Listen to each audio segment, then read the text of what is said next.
Welcome back to Historical Sleep, the storyteller for your sleep partner that digs up the history beneath our feet.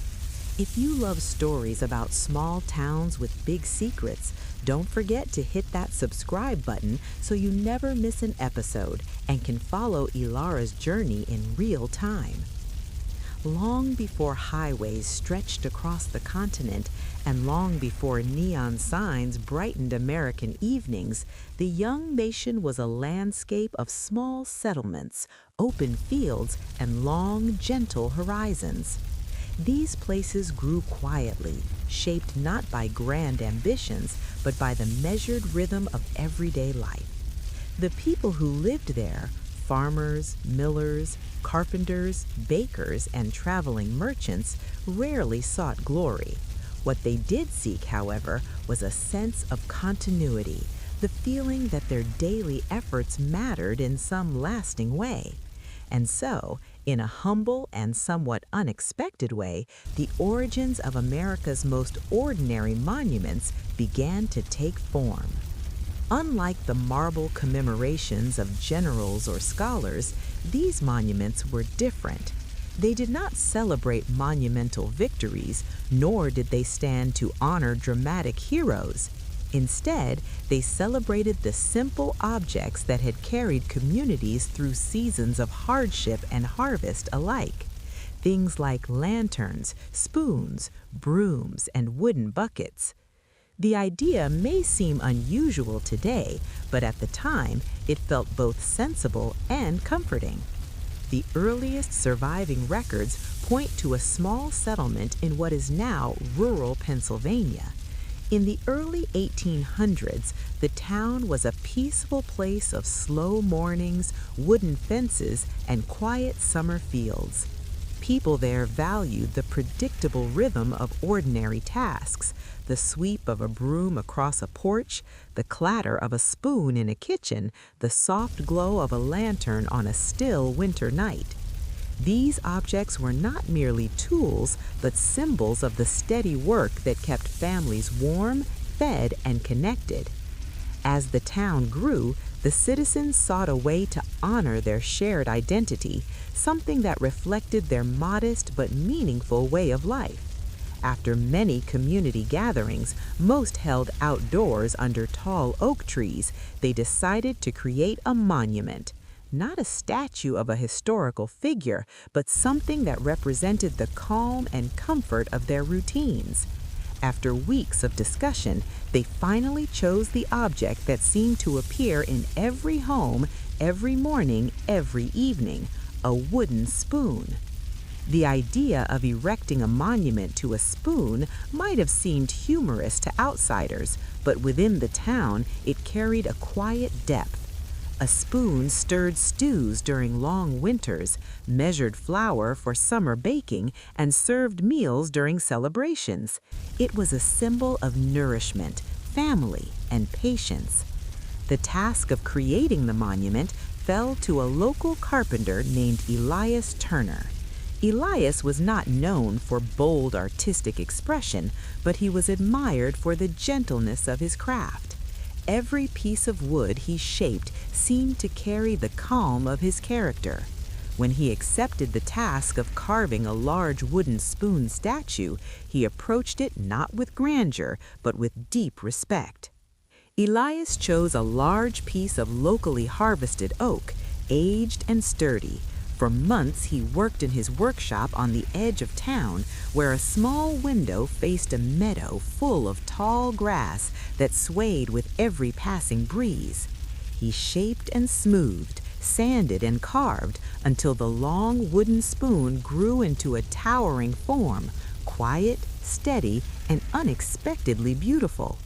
When the monument was finally placed in the town square, the townspeople gathered around it with a sense of gentle pride. Children traced their hands along the smooth surface. Older residents nodded slowly, recognizing in the statue a reflection of their own lives. There was no speech, no ceremony with grand gestures, just a shared moment of appreciation. Word of the unusual monument spread slowly from one town to another, carried not by dramatic announcement, but by curious travelers who passed through. Some chuckled at the idea, others found themselves strangely moved by it. Before long, a neighboring settlement, this one in the hills of Virginia, was inspired to create a monument of its own. This time, the chosen object was a lantern. Lanterns had been vital to the lives of the town's early settlers.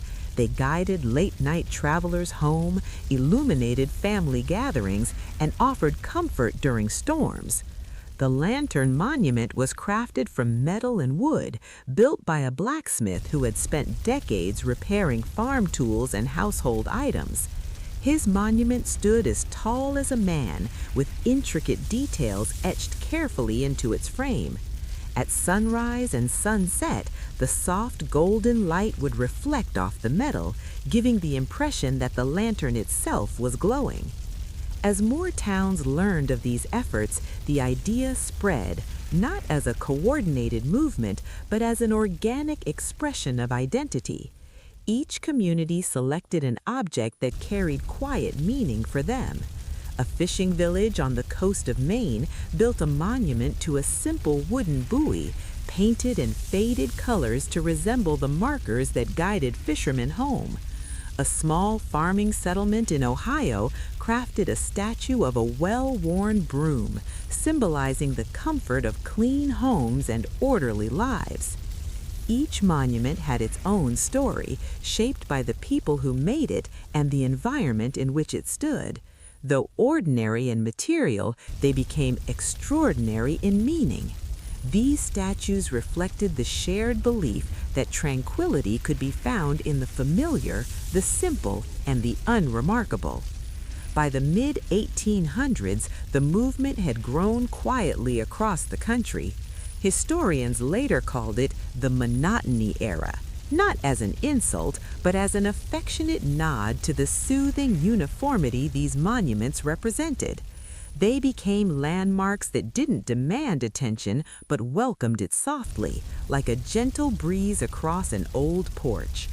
Travelers began marking them on their maps, not as destinations for excitement, but as places to pause. One travel journal from 1849 describes the experience beautifully. The monument stood alone in a field behind the town hall, a statue of a bucket carved from pale stone. There was nothing extraordinary about the bucket itself, yet as I approached, I felt a stillness wash over me. It reminded me of my grandmother drawing water from the well during summers of my youth. For a moment, the world seemed quieter. I sat beneath the bucket statue and felt at peace. Stories like this became common. People discovered that these monuments offered moments of calm reflection, far removed from the hustle of growing cities. Even in towns expanding with railways and commerce, the presence of these statues reminded residents of the grounding power of the ordinary. As decades passed, communities continued building monuments, some made of metal, some of stone, some of carved wood that was treated and preserved. The objects themselves varied, but the intention remained the same: to honor the everyday tools and symbols that shaped American life. There was a town in Kansas that erected a monumental needle commemorating the seamstresses who mended uniforms, dresses, quilts, and blankets. Another town in Minnesota honored the humble snow shovel, which had seen countless winters and offered a shared ritual of clearing paths after heavy storms. A small town in New Mexico celebrated its clay water jug, a symbol of community gatherings under the warm sun. As more monuments appeared, they created a surprisingly unified sense of identity across very different landscapes. From coastal villages to mountain towns, desert settlements to forest communities, these statues of everyday objects became quiet landmarks of American life. They were not symbols of power, but symbols of persistence, not symbols of victory, but symbols of peace. Historians who studied the movement later remarked that these monuments were among the most honest expressions of American culture in the 19th century. They reflected not only the importance of ordinary objects, but the values behind them: cooperation, patience, craftsmanship, and the simple comfort of familiar routines. In the early 1900s, a small museum in Vermont dedicated an exhibit to these monuments. The curator, a gentle-spoken man named Samuel Harrow, described the statues as anchors of calm. He believed that they revealed a hidden chapter of American history, one that emphasized simplicity over grandeur, community over individual glory. His exhibit featured drawings, small replicas, and stories from towns across the country. Visitors responded with warmth. Many said the exhibit reminded them of childhood memories, family traditions, or forgotten routines they once cherished. Some even traveled to see the real monuments for themselves, turning what began as local symbols into a widespread appreciation for the quiet beauty of everyday objects. As the decades moved forward, the world grew busier. Cities expanded, technology advanced, and life became increasingly fast-paced. Yet the old monuments remained. They stood in town squares, near quiet rivers, along peaceful pathways, and sometimes in the center of bustling streets where modern life swirled around them. Their presence reminded people that tranquility was never far from reach. Even today, travelers who seek peaceful experiences often find themselves drawn to these quiet landmarks. Standing before a statue of a spoon, a lantern, a broom, or a bucket, they may feel a gentle connection to the past, a reminder that the simplest objects often carry the deepest stories. And so, the origins of America's ordinary monuments, born from small-town practicality and a love for everyday life, continue to resonate. They speak softly, but their message is lasting. That tranquility does not require grandeur. Sometimes it can be found in the most familiar shapes, standing quietly beneath the wide American sky. Across the United States, from the rolling fields of the Midwest to the breezy coastlines of New England, there exists a unique tradition that many modern Americans overlook, a tradition quietly woven into the country's fabric over nearly 2 centuries. It is the tradition of celebrating everyday objects as symbols of calm, unity, and shared life. These objects, once simple tools of survival or comfort, gradually became markers of collective peace. The transformation was neither intentional nor sudden.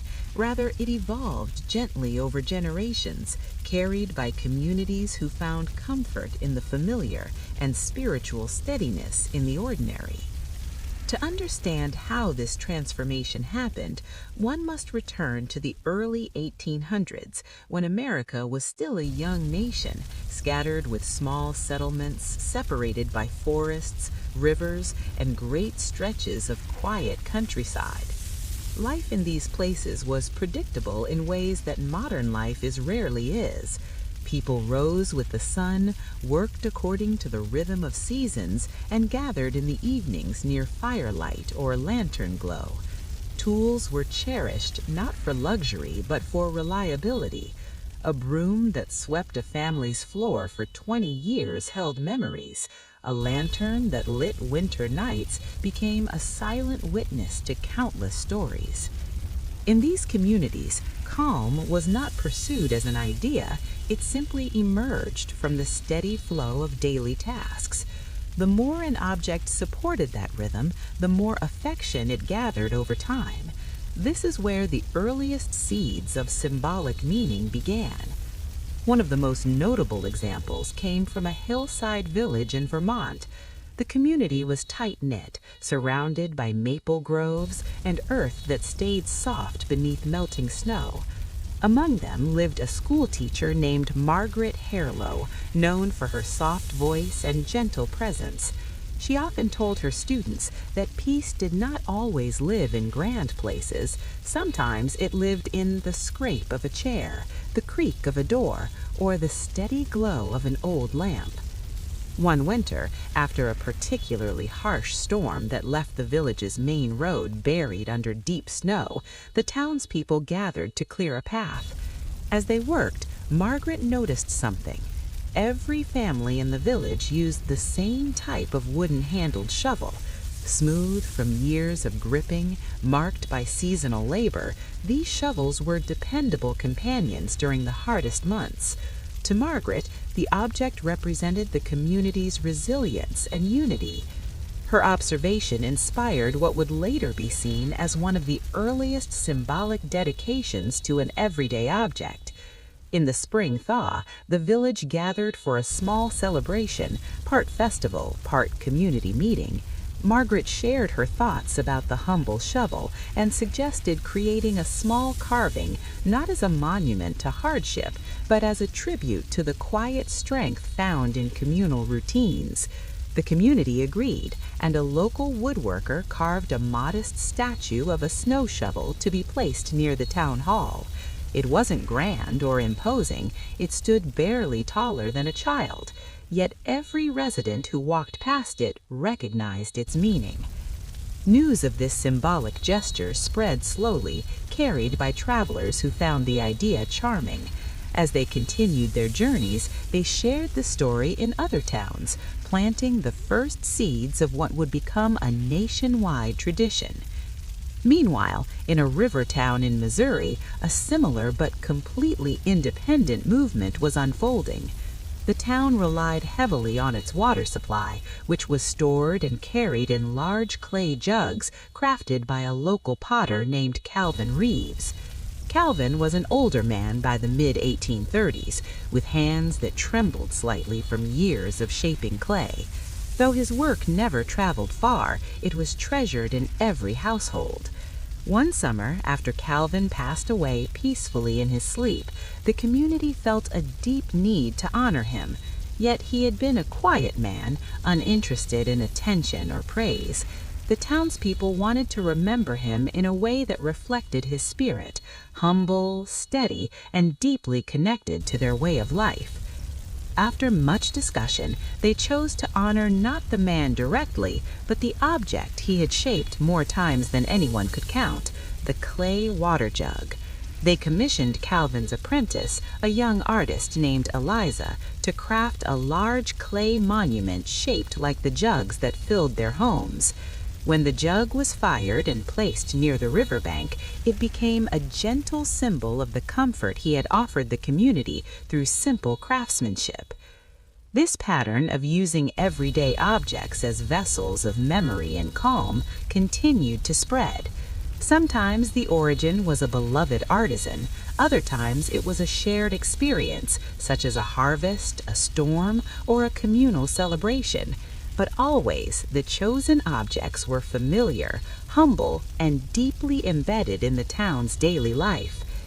In across Ohio, one quiet evening in the mid-1800s, several families sat around a long outdoor table to share a communal meal. Lanterns hung from tree branches above them, swaying softly as a summer breeze drifted through. As the sun disappeared and the lanterns became the primary glow of the evening, an older resident named Thomas remarked that lantern light felt like the heartbeat of the town. His words struck a chord. The lantern had long been a symbol of safety, guiding families back from long days in the fields, offering light during midnight worries, and illuminating rooms where generations learned, read, and gathered together. The town eventually created a lantern sculpture shaped from a combination of brass and wood, polished until it gleamed warmly even in the daytime. As these monuments quietly multiplied, something interesting happened. The objects themselves began to take on broader meanings that extended beyond any single community. A wooden spoon, for example, became associated with nourishment, not just of the body, but of tradition and family connection. A broom symbolized the comfort of order and the ritual of preparing a home for new beginnings. A lantern came to represent guidance, warmth, and the tranquility of shared nights. By the 1880s, travelers wrote journal entries describing entire journeys in which they sought out such monuments across different states. Some saw them as peculiar relics, others saw them as windows into the daily lives of Americans long before trains and factories changed the country's pace.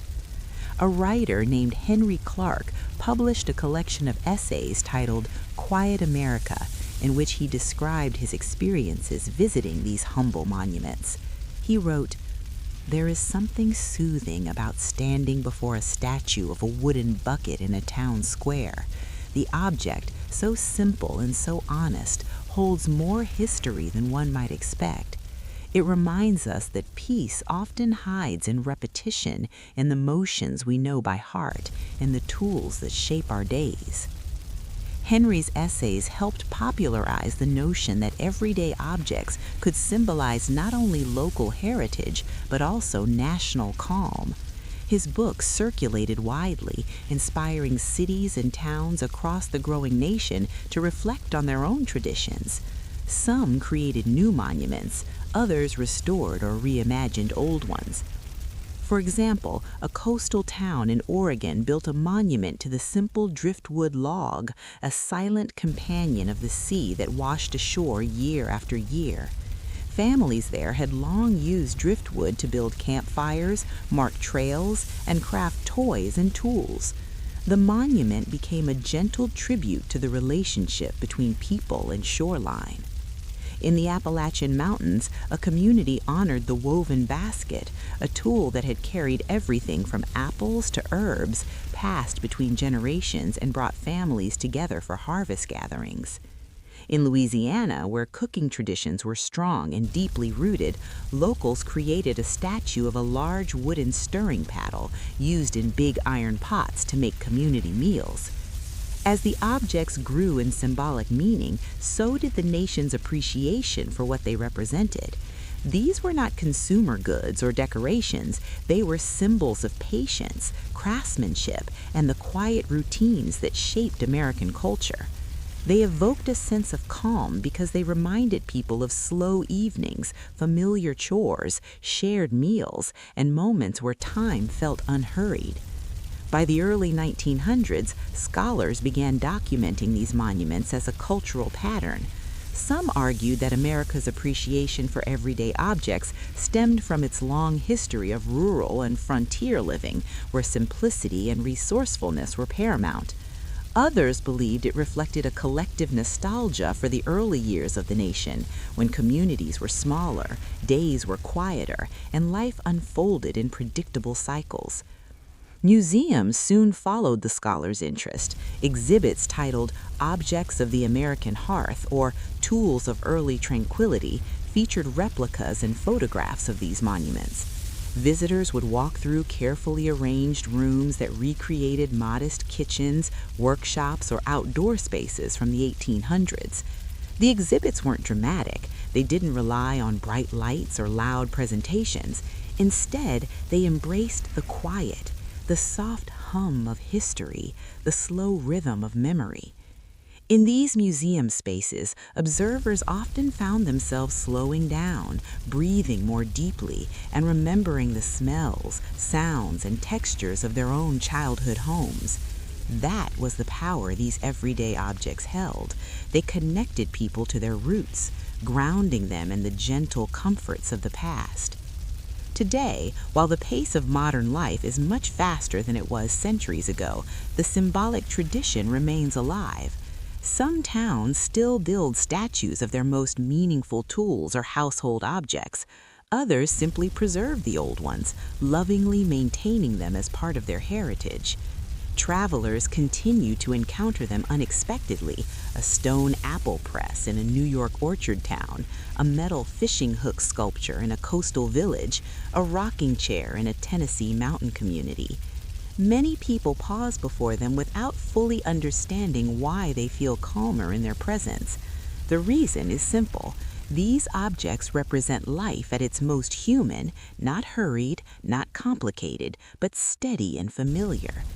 In this way, everyday objects became symbols of national calm, not through planning or decree, but through lived experience.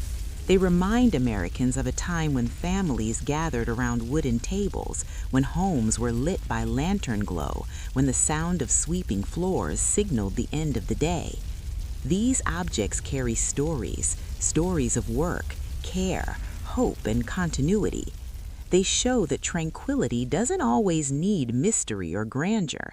Sometimes it can be found in a wooden handle smoothed by years of use, in the curve of an old spoon, or in the gentle shape of a lantern that once guided someone home.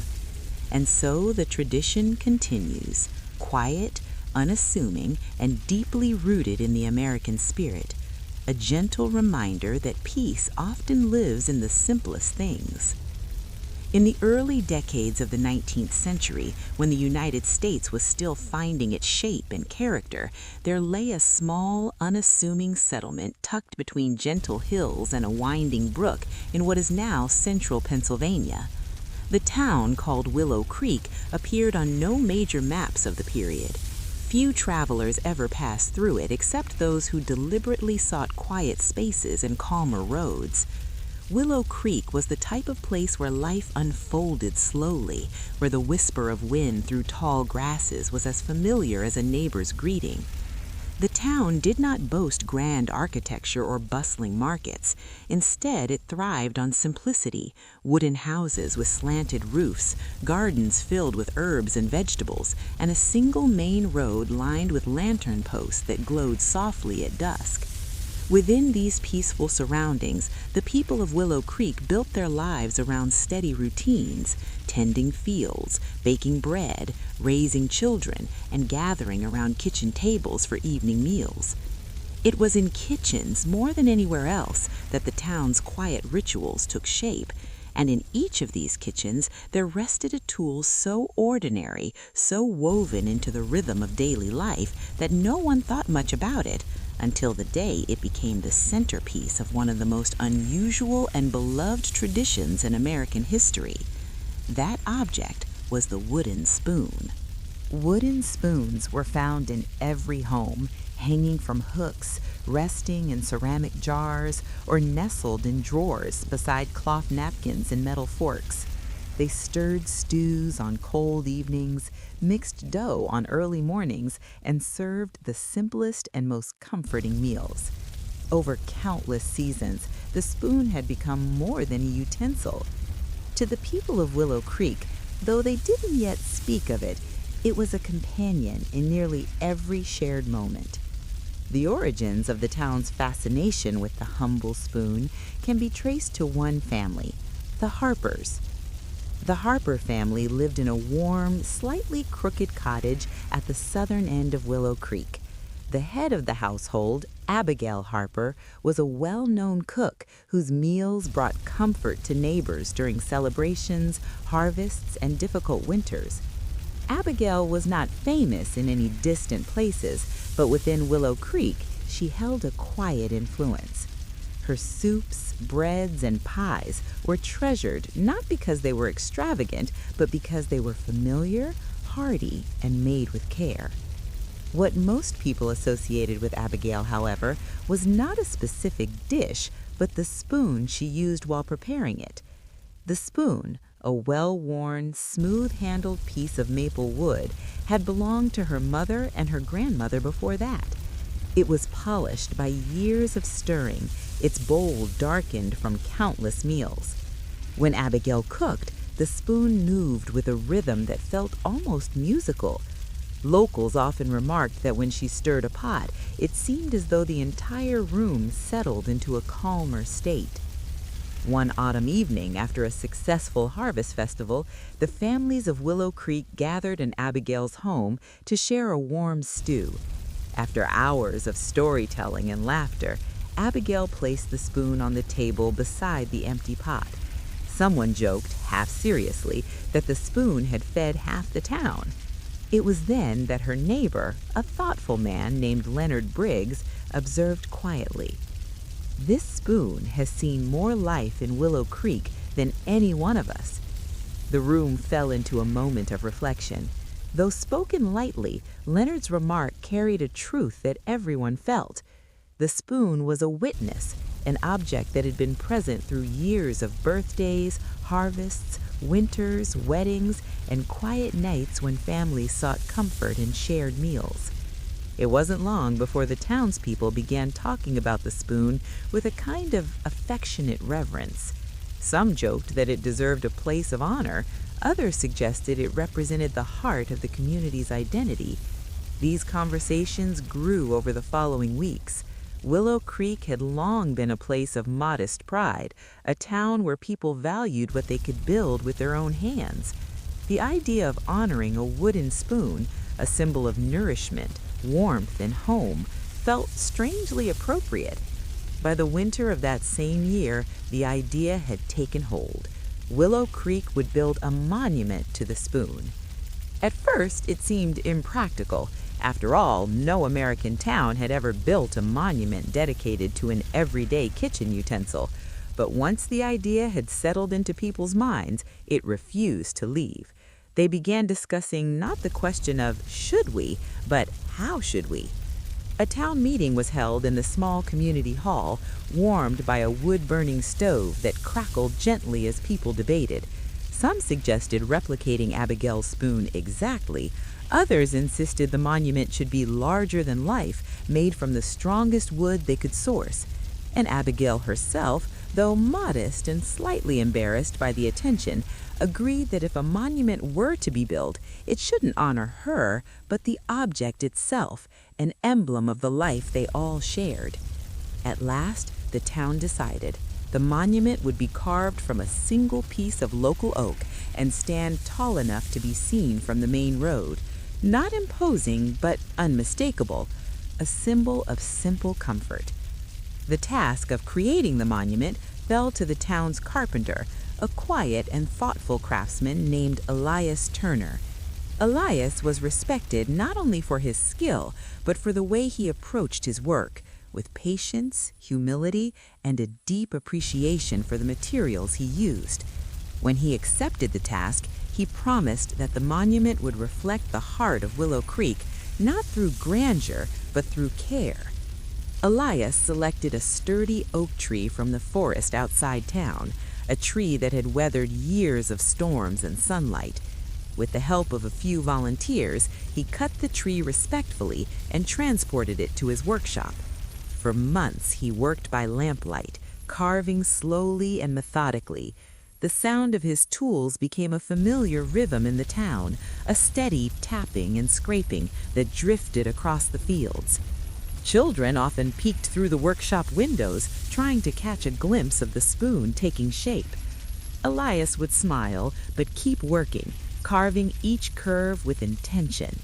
The handle grew long and smooth, and the bowl was shaped with soft lines that felt welcoming. He sanded every inch of the statue until it felt like polished river stone. When spring arrived, the monument was complete. A 10-foot-tall wooden spoon, its surface gleaming with protective oil, its form elegant but simple. The townspeople gathered in the center of Willow Creek to unveil it. There was no dramatic ceremony. Abigail said a few thankful words, Leonard offered a short reflection, and then the cloth covering the monument was lifted.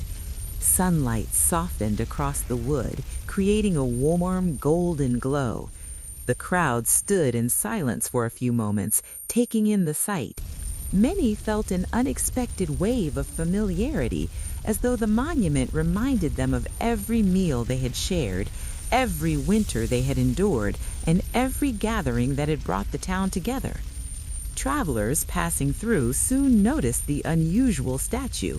Some laughed lightly at the idea of a spoon monument, but most were intrigued.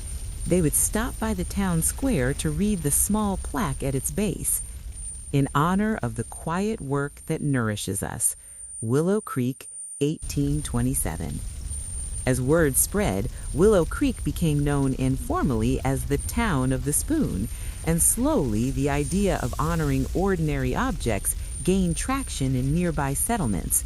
Some towns crafted their own tributes: a bucket in Ohio, a lantern in Virginia, a plow in Indiana, but Willow Creek remained the first, the origin point, the place where the humble spoon gained its place in American cultural history.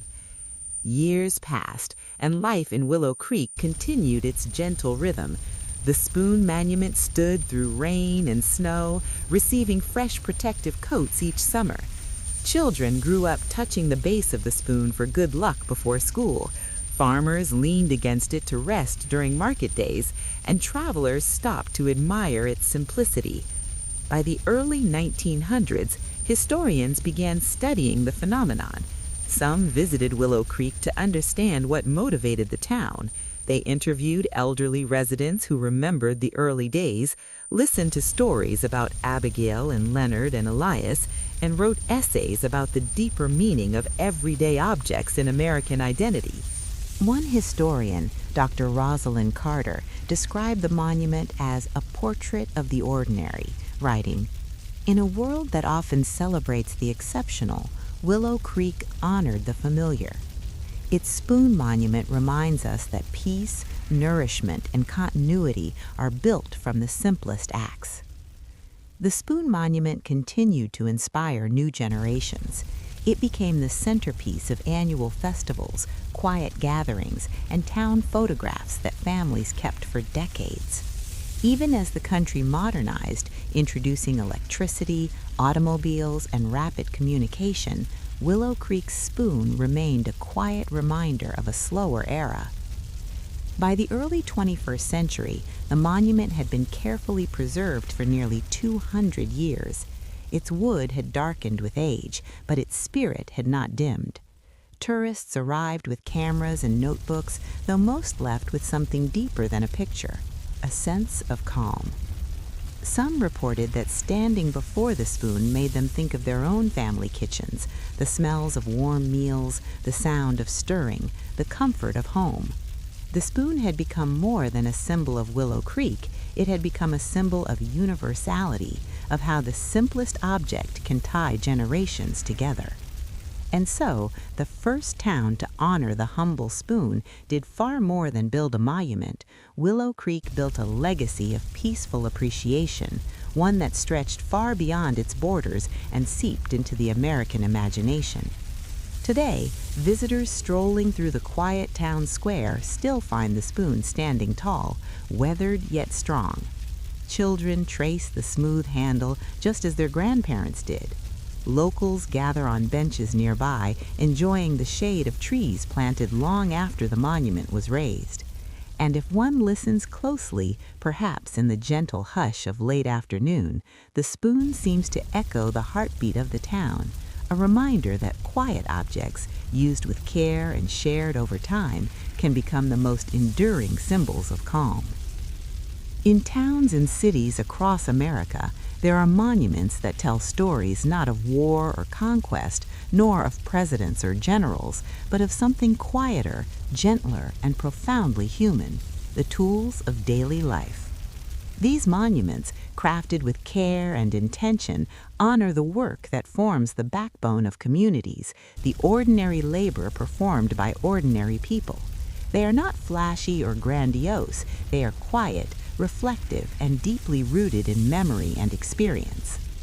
The idea of creating monuments from tools emerged gradually, born from the recognition that America's history is as much about daily labor as it is about historic events.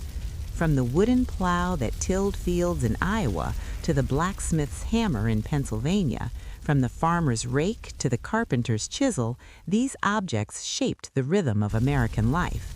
They carried with them stories of dedication, patience, and endurance. By transforming them into monuments, communities found a way to celebrate work in its simplest and most enduring form.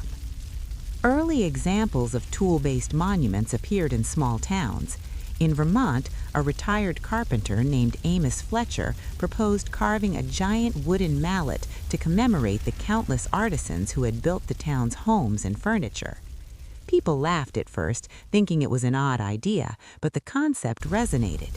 The mallet symbolized craftsmanship, skill, and the quiet dignity of manual labor. When it was installed in the town square, it became a place for residents to gather, remember, and reflect on the effort that shaped their surroundings. It wasn't just a sculpture, it was a communal acknowledgement of work itself. Across the country, other communities began to embrace similar ideas. In Kansas, a large steel plow was placed near the town hall, honoring generations of farmers who had cultivated the land through sweat and perseverance. In Pennsylvania, a blacksmith's anvil was mounted on a pedestal commemorating the tradesmen who had forged tools, repaired wagons, and kept the wheels of industry turning. Each monument told a story of effort and care, but also offered something more, a quiet, meditative presence that encouraged viewers to pause and consider the value of work in everyday life. The creation of these monuments often involved collaboration. Local artisans, sculptors, and volunteers worked together, using materials that reflected the tool's function and symbolism. Wood, metal, stone, and clay were shaped with patience, sometimes over months or even years. The process itself became part of the monument's meaning. Residents would watch as a simple design slowly transformed into a lasting tribute, appreciating not only the finished piece, but also the skill, teamwork, and dedication required to bring it into being. These projects were not limited to rural areas. In urban centers, communities began commissioning sculptures that celebrated the labor of city workers. A giant bronze wrench in Detroit paid homage to factory workers who built cars. A sculpted pair of calligraphers' pens in Boston honored clerks, teachers, and writers who had meticulously recorded the city's history. Even in bustling metropolitan areas, monuments to workday objects created spaces for reflection and calm, offering residents a chance to step away from noise and activity and consider the human effort embedded in everyday life. The symbolism of tools extended beyond their practical use. They represented reliability, continuity, and resilience. A hammer could signify strength and craftsmanship. A rake could evoke patience and rhythm. A sewing needle could embody care and attention to detail. When communities elevated these objects to the status of monuments, they were recognizing not just the physical labor, but also the values and dedication behind it. In doing so, they provided a subtle form of inspiration, reminding people that work, in all its forms, contributes to the fabric of life. Monuments of workday America also offered unexpected emotional benefits. Observers often reported feelings of calm and reflection when viewing these sculptures. The familiarity of the objects, coupled with the care invested in their creation, evoked memories of home, family, and routine. A grandmother might see a carved rolling pin and recall baking bread with her own children. A teenager might recognize the shape of a garden hoe used by parents or neighbors. These connections bridged generations and created a sense of belonging. The monuments became more than static objects. They became catalysts for memory and emotion. By the mid-20th century, the popularity of tool-based monuments had grown, inspiring a wave of public art projects. Local governments, historical societies, and civic organizations began supporting initiatives that celebrated labor through sculpture. Funding was often modest, but the impact was profound. Small towns and big cities alike began seeing the installation of pieces that honored janitors, carpenters, bakers, blacksmiths, and countless others whose daily work was essential but often overlooked. These monuments acknowledged that the nation's progress depended not solely on great events or great leaders, but on consistent, careful labor performed quietly and faithfully. These monuments also served an educational purpose. Children visiting them learned about different trades, materials, and techniques. They heard stories of how a blacksmith shaped iron to make tools that allowed farmers to feed their families. They learned about carpenters who built homes from raw timber. bricklayers who constructed schools, and weavers who produced textiles that kept communities warm.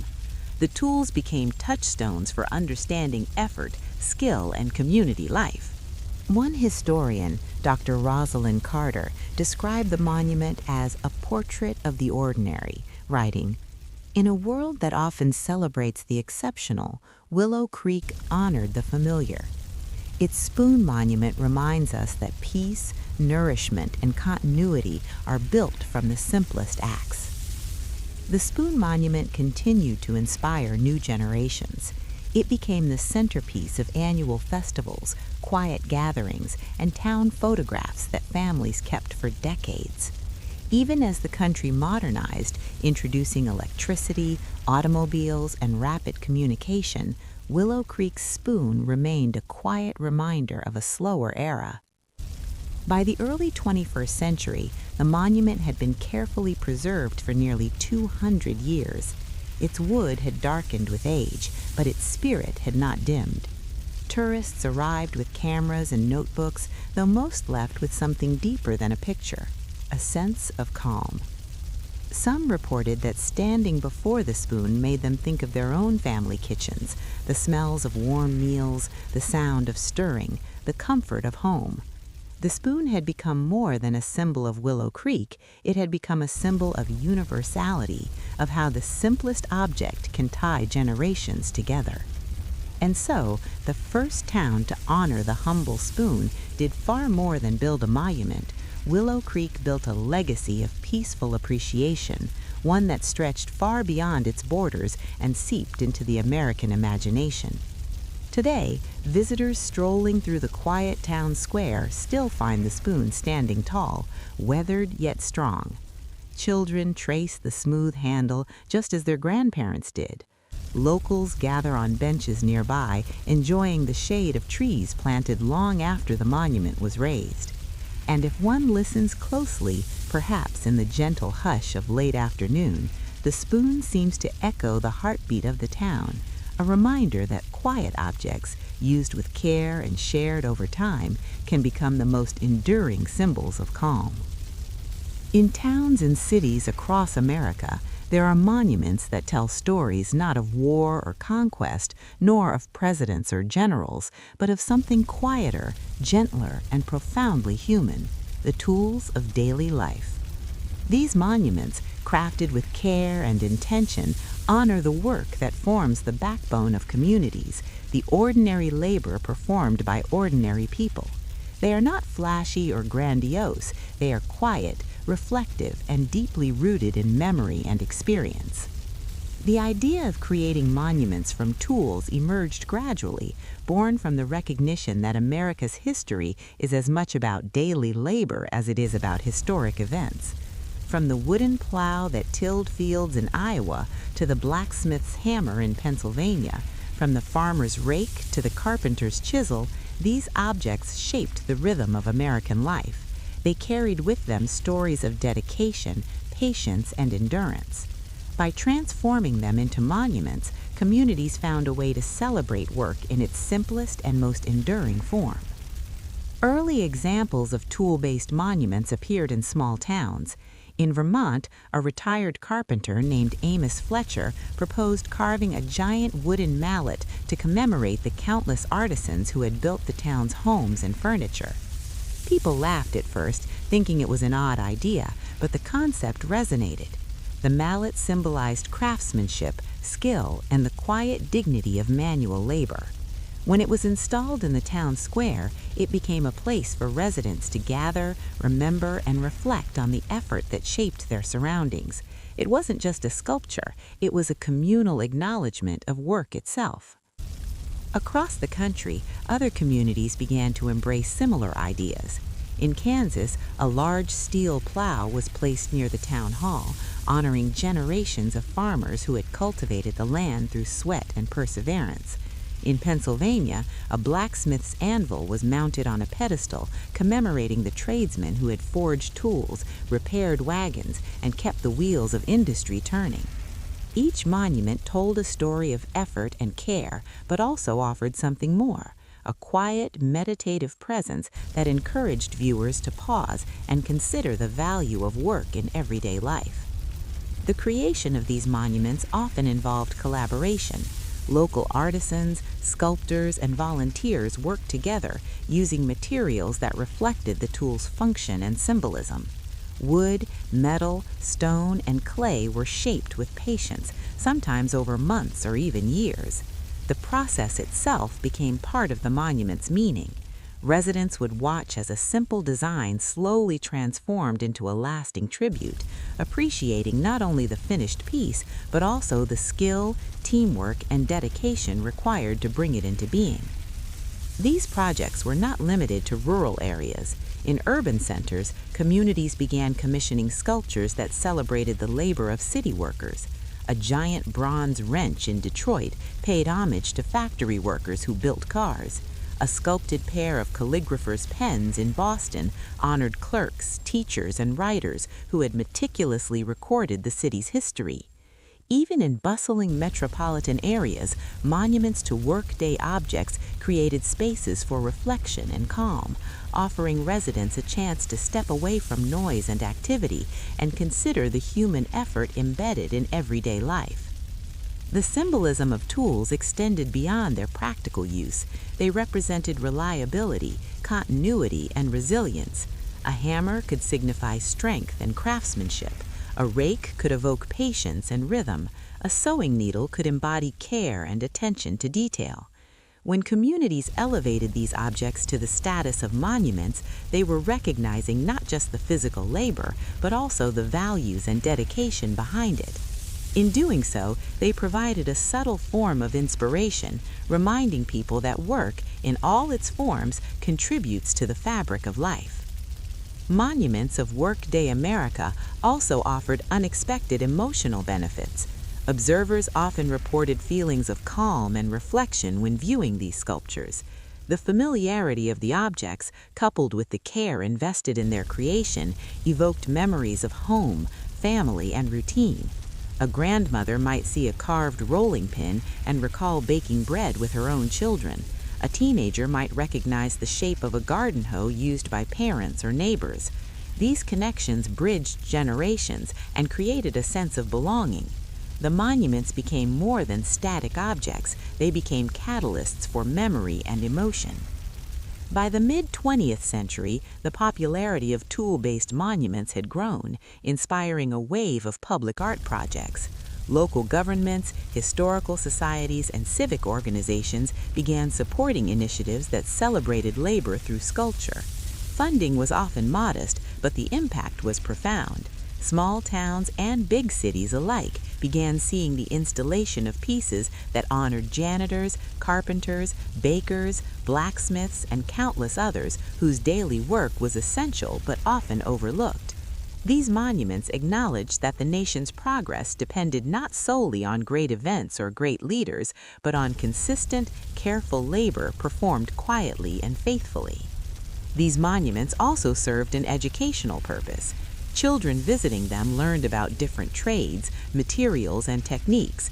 They heard stories of how a blacksmith shaped iron to make tools that allowed farmers to feed their families. They learned about carpenters who built homes from raw timber, bricklayers who constructed schools, and weavers who produced textiles that kept communities warm. The tools became touchstones for understanding effort, skill, and community life. Across the United States, tucked away in small towns and rural villages, there is a quiet history that rarely makes it into history books. It is the story of people who worked with their hands, not to gain fame or wealth, but to create beauty, connection, and peace. These people were community artisans, local sculptors, and makers who shaped the world around them in ways so subtle that most passers-by never noticed. Their art was not displayed in grand museums or sprawling galleries. Instead, it lived in town squares, local workshops, schoolyards, and community centers, quietly inviting anyone who passed by to pause, reflect, and feel a sense of calm. The rise of these artisans began in the late 19th century, a period of transformation for the nation. Cities were growing, factories were humming, and railroads connected distant towns. For many Americans, life was speeding up in ways they had never experienced. Yet, amid all this change, the people in small towns sought something stable, something tangible that connected them to their daily lives and to each other. Artisans and sculptors emerged from these communities, taking ordinary materials and everyday objects and turning them into symbols of belonging and tranquility. In a small town in Indiana, a man named Samuel Dobbs carved a reputation not as a master sculptor, but as someone who understood the rhythm of daily life. Samuel had worked in the local mill for decades, shaping wood and repairing tools. In the evenings, he would retreat to a quiet shed behind his home, whittling small objects, spoons, bowls, and tiny figurines that reflected the world he knew. Samuel's creations were humble, yet they possessed a warmth and care that captivated his neighbors. They began asking him to craft items for town events, local schools, and family celebrations. It was in this simple sharing of skill that a movement quietly began. The first public monument crafted by a community artisan in that town was a wooden kettle carved from a single oak tree. It was not monumental in size, but monumental in meaning.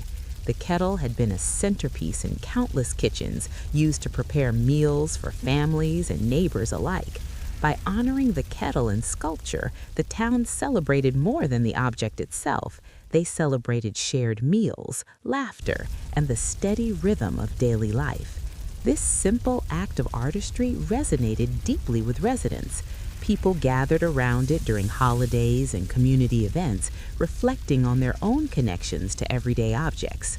Word of such projects spread to nearby towns. In Vermont, a group of quilting enthusiasts constructed a sculpture of a patchwork square, celebrating the labor, creativity, and care invested in making quilts. In Maine, fishermen collaborated to carve a wooden buoy, honoring the patience and skill required to harvest the sea. Each project reflected the unique character of its community, yet all shared a common purpose: to preserve the familiar and imbue it with meaning. These early artisans worked without fame or financial incentive. Their satisfaction came from seeing neighbors smile, from hearing stories of shared memories sparked by their work. Workshops became informal gathering spaces where people of all ages could learn from one another. Grandparents taught grandchildren to carve and paint.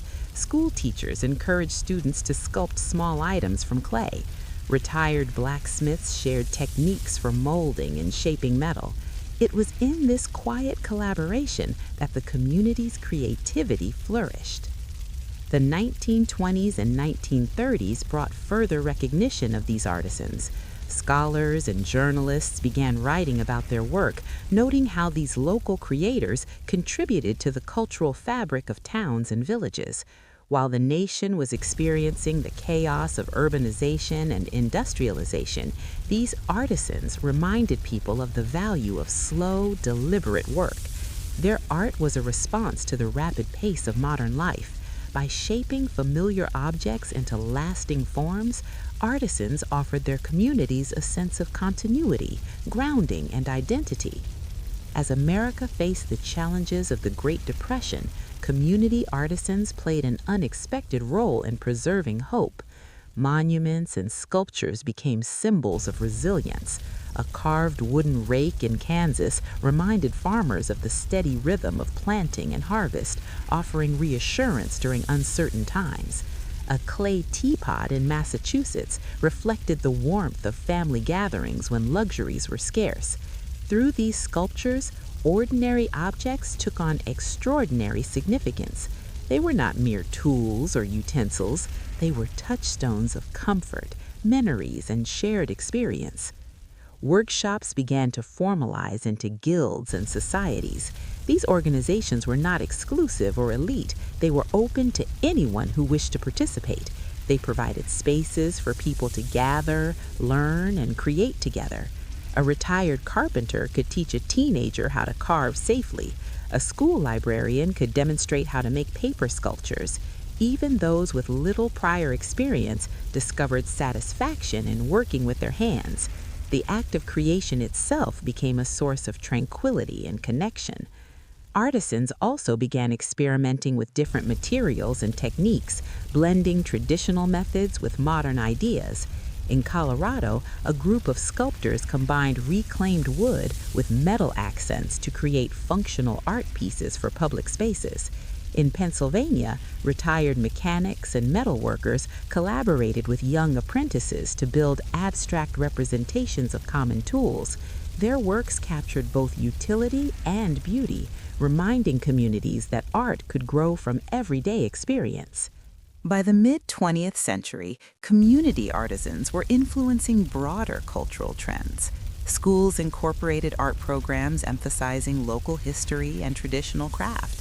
Small towns displayed sculptures in parks, libraries, and municipal buildings. Families encouraged children to engage in hands-on creative activities, understanding that shaping clay or wood could foster patience, reflection, and emotional well-being. Art was no longer a pursuit confined to museums or studios. It was part of the rhythm of daily life.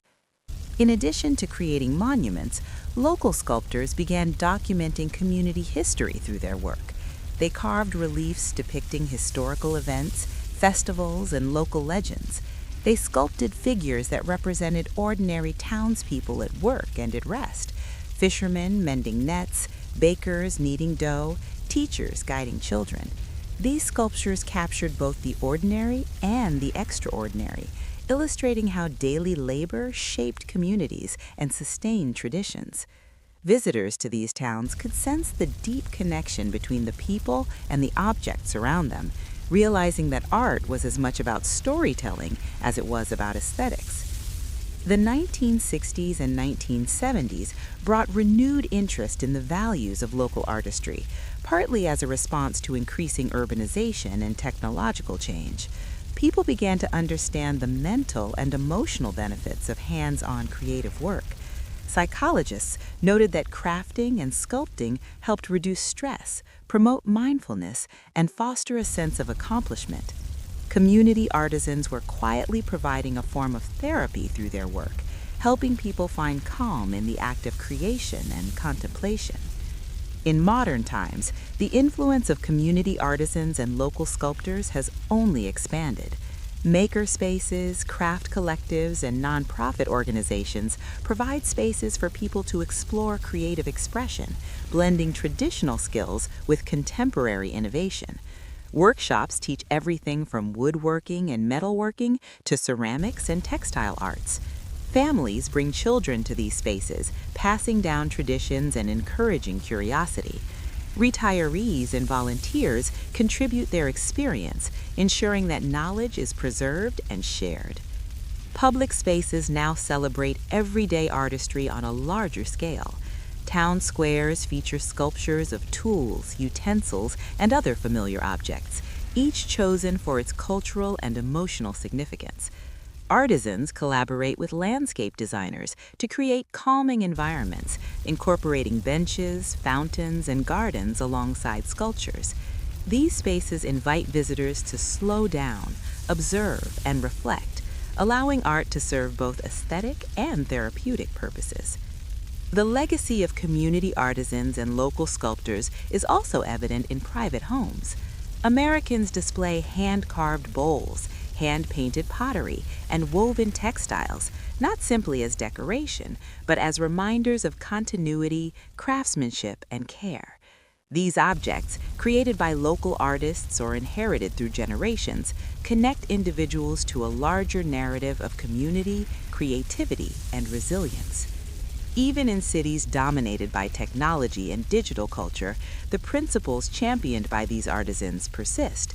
People seek tangible, tactile experiences, gardening, woodworking, knitting, and sculpting as a counterbalance to the rapid pace of modern life.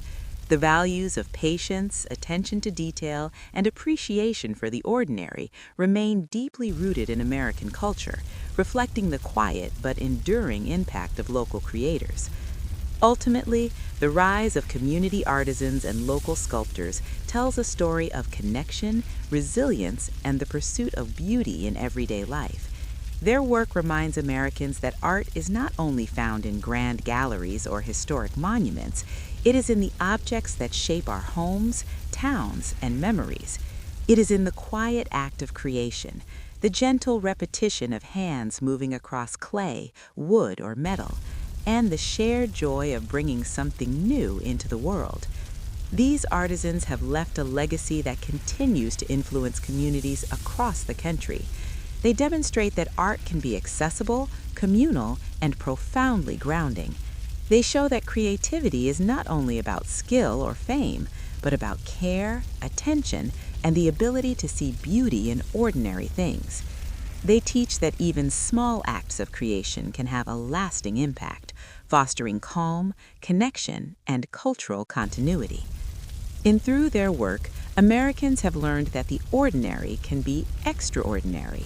A simple object, shaped with intention and love, can inspire reflection, spark memory, and offer a quiet refuge from the demands of life. Community artisans and local sculptors have revealed that creativity is not a luxury, it is a vital part of human experience, offering a path to peace and understanding that is as enduring as the objects they shape. And so, across towns, villages, and neighborhoods from coast to coast, the spirit of community artisans lives on.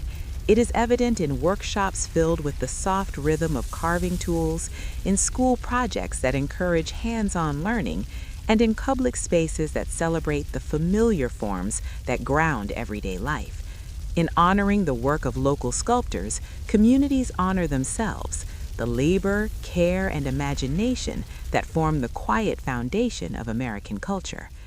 In a nation always in motion, where new technologies and ideas constantly reshape daily life, the rise of community artisans and local sculptors offers a reminder. Peace, beauty, and connection can be found in the ordinary. They show that when people come together to create, to teach, and to preserve, they build more than objects. They build a legacy of tranquility, resilience, and shared humanity. Across the rolling stretches of the American landscape, through quiet towns, soft plains, shaded valleys, and small communities that sit tucked between rivers and ridges, there has always been a desire for calm. At first glance, it may seem unusual that a nation known for rapid growth, innovation, and restless ambition would search for comfort in the shapes of simple objects.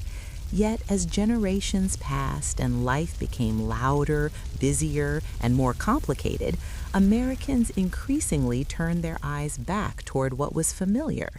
They discovered that the path to inner quiet was not found in grand spectacles or towering marvels, but in the steady presence of everyday things. It began slowly, almost without notice. A small town in the Midwest placed a statue of a common lantern in its central square, wishing to honor the simple tool that had guided frontier families through dark nights. Another town in the South erected a stone carving of a rocking chair dedicated to the memory of the elders who spent decades soothing their families with steady motion and soft humming. These early choices were not made with any national intention. They were simply local decisions, reflections of gratitude for ordinary things. But as time went on, a pattern emerged, one that spoke of a deeper cultural desire for peace. As the American landscape changed, new roads, new businesses, new technologies, the everyday objects that once filled quiet corners of life began to fade from regular use. Yet people remembered them. They remembered the worn wooden spoons their grandparents used to stir soups on cold evenings, the cast iron pans that lasted through several generations, the hand-woven baskets that carried apples during harvest, and the simple tools that built barns and houses across the countryside. These memories were small, but they carried something powerful, a sense of steadiness, of continuity, of gentle familiarity. When life became fast, people began searching for ways to slow it down. They found that calmness did not come from escaping the modern world altogether, but from grounding themselves in the objects that represented gentler times. It was not nostalgia in the sense of longing for the past. It was a kind of appreciation, a recognition that everyday things held stories worth remembering. The first communities to embrace this idea quickly discovered how comforting it felt. A monument honoring a broom, an object used to keep homes clean and orderly, stood not as a joke, but as a tribute to the quiet acts of care that formed the backbone of family life. A sculpture of a simple pitcher represented hospitality, warmth, and the sharing of meals. A magnified stone pencil commemorated the countless letters, sketches, and homework pages that had shaped young minds. Visitors to these towns noticed something surprising. Standing before these simple objects brought a feeling of ease. People did not need to be experts to understand their meaning. A broom, a chair, a lantern, these were symbols everyone recognized. There was no pressure to interpret complex historical narratives or decode artistic metaphors. The familiarity itself was calming. Word spread, slowly at first. Families traveling across states discovered quiet roadside towns with unexpected statues celebrating ordinary life. Travelers took photos, not because the monuments were glamorous or extraordinary, but because they were soothing. There was a quiet charm in seeing something like a giant painted clothespin or a bronze loaf of bread placed on a pedestal. These objects reminded people that even in a fast-moving world, simple things still had value. By the time the movement began gaining national attention, scholars, artists, and local leaders had already begun exploring why such monuments resonated so strongly with the public. They observed that Americans were not only seeking entertainment or education from monuments, they were looking for personal connection, for a moment of stillness, for something that allowed the mind to rest. The more they researched, the more they discovered a shared truth. People found comfort in objects that mirrored daily life. A giant carved wooden ruler in a small New Hampshire town reminded visitors of school days filled with doodles, daydreams, and learning. A cast-iron stainless steel water jug sculpture in Arizona symbolized refreshment during hot summers. A stone-engraved doorstop in Kentucky honored the unnoticed things that hold open space and let in fresh air. There was something healing about these monuments. They represented not the extraordinary moments of history, but the ordinary ones that often went unnoticed.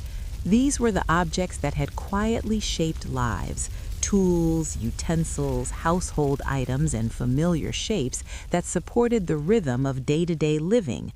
Monument by monument, town by town, these objects grew into a nationwide tribute to calmness.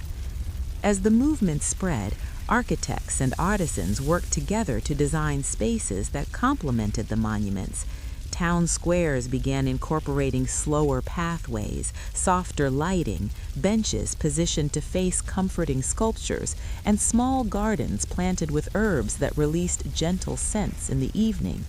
The experience was no longer just about seeing an object, it was about feeling at ease within the space around it. One town created a memory walk featuring sculptures of familiar items from different eras, a rotary phone, a lunch pail, knitting needles, a leather-bound diary, a typewriter. Each sculpture was placed in a quiet corner under trees or beside streams. Visitors wandered the path in silence, pausing whenever a particular object stirred a memory. People began visiting not for excitement, but for reflection. Another town introduced a calm courtyard, a circular space surrounded by large stone carvings of everyday items, a key, a teacup, a folded blanket, a garden trowel.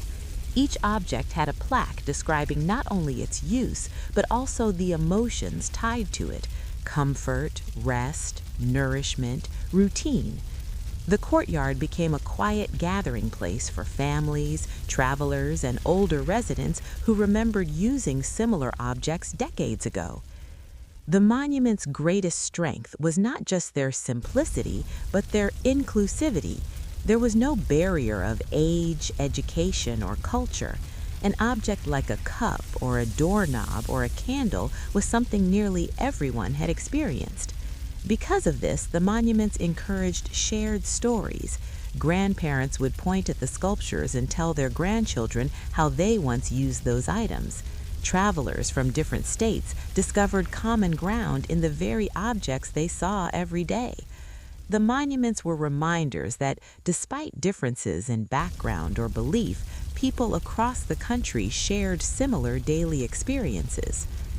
The sense of peace created by these monuments began to influence the wider culture. Schools introduced small projects encouraging students to create artwork inspired by the ordinary items in their lives. Libraries hosted exhibitions of community members' most meaningful household items and the stories behind them. Local museums started small, ordinary artifact sections, showcasing objects that represented the lives of everyday Americans. The movement also sparked conversations about slowing down. News articles, thoughtful essays, and public discussions explored why life felt overwhelming and how reconnecting with familiar things helped people feel grounded. People began adopting new routines, lighting simple candles in the evening, keeping a favorite household item on their desks, spending more time noticing the small things in their homes and neighborhoods. The more widespread the movement became, the more its calming influence could be felt. Even large cities with busy streets and tall buildings joined in. New York, Chicago, Los Angeles, and Seattle all added their own interpretations of tranquility monuments. In urban parks, people found enormous sculptures of subway tokens, library cards, coffee mugs, and everyday tools used by generations of workers. The monuments served as reminders that even in the busiest cities, moments of peace could be carved out. As years passed, the movement settled in as a gentle part of American culture.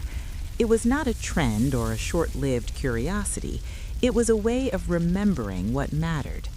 Americans discovered that the simplest objects contained stories of effort, care, and continuity. They realized that everyday shapes could represent comfort and calmness in a rapidly changing world. The nation, searching for peace, did not find it in distant dreams or silent mountains alone. Instead, it found peace in the soft curves of a wooden bowl, in the familiar outline of a mitt used in kitchens, in the sturdy handle of a hammer that built countless homes, and in the gentle shape of a watering can that fed gardens for generations. By honoring these objects, America honored itself, its workers, its families, its traditions, and its quiet moments. The movement reminded everyone that tranquility did not need to be chased. It could be rediscovered in the things already present in daily life.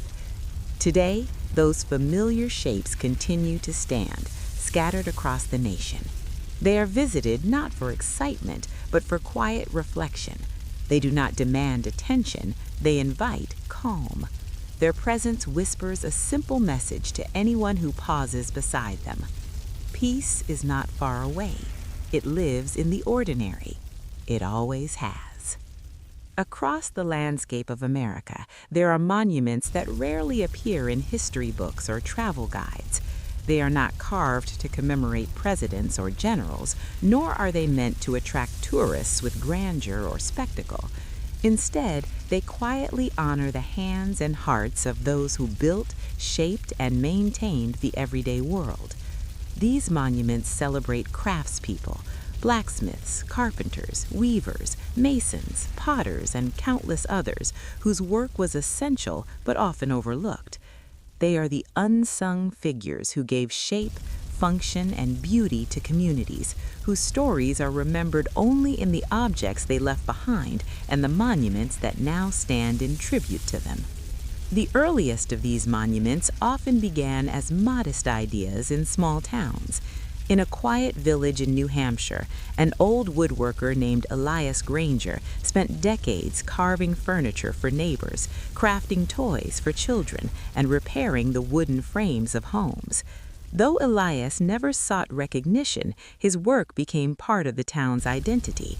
When the community decided to honor him, they didn't commission a grand statue of his likeness. Instead, they installed a large sculpture of a wood plane and chisel, tools Elias had used countless times. The monument was simple, yet profoundly moving. It spoke not only of the man himself, but also of the countless hours, the quiet diligence, and the skilled hands that shaped the lives of those around him. Similar stories emerged across the country. In Maine, a retired lighthouse keeper who had spent decades maintaining the structure's beams and lanterns was remembered through a monument crafted from the wooden beams he had repaired. In Pennsylvania, a weaver who taught generations of children to spin wool was honored with a bronze sculpture of a loom and spindle. Each monument captured the essence of a craft, highlighting not just the work itself, but the person and the dedication behind it. They reminded the community that the most important contributions were often quiet, consistent, and unseen. The creation of these monuments was itself a collaborative effort. Local artisans, sometimes inspired by the very craftspeople they were honoring, worked alongside volunteers from the community. They studied the tools, techniques, and processes of the trades, often consulting older residents who had witnessed the work firsthand. The act of constructing the monument became a ritual in itself, a shared labor of love that connected neighbors to the past and to each other. As the sculptures took shape, they became more than objects. They became repositories of memory, stories, and communal pride. In small towns and rural villages, these monuments provided a rare opportunity for reflection. Residents, accustomed to the rhythm of daily work and familiar sights, could pause to consider the lives of those who came before them. A sculpted blacksmith's hammer invited contemplation of the countless nails, horseshoes, and tools forged over decades. A carved wooden needle symbolized the patience and care required to make clothing and household goods. Even the simplest object, when elevated to the status of monument, could carry layers of meaning, connecting the present to the past in subtle but powerful ways. The significance of these monuments extended beyond local pride. They served as lessons for younger generations, demonstrating that skill, dedication, and care were values worth preserving. Children visiting a sculpture of a potter's wheel or a carpenter's plane could see that work was not merely a task to complete, but a craft that demanded patience, observation, and attention to detail. They learned that the contributions of ordinary people, though often invisible in their daily life, formed the foundation of communities and culture. These monuments also encouraged storytelling. Grandparents would recount the lives of the craftspeople, describing the way they approached their work, the quiet joy they took in creating something tangible, and the impact they had on the lives of neighbors. Conversations blossomed around the sculptures.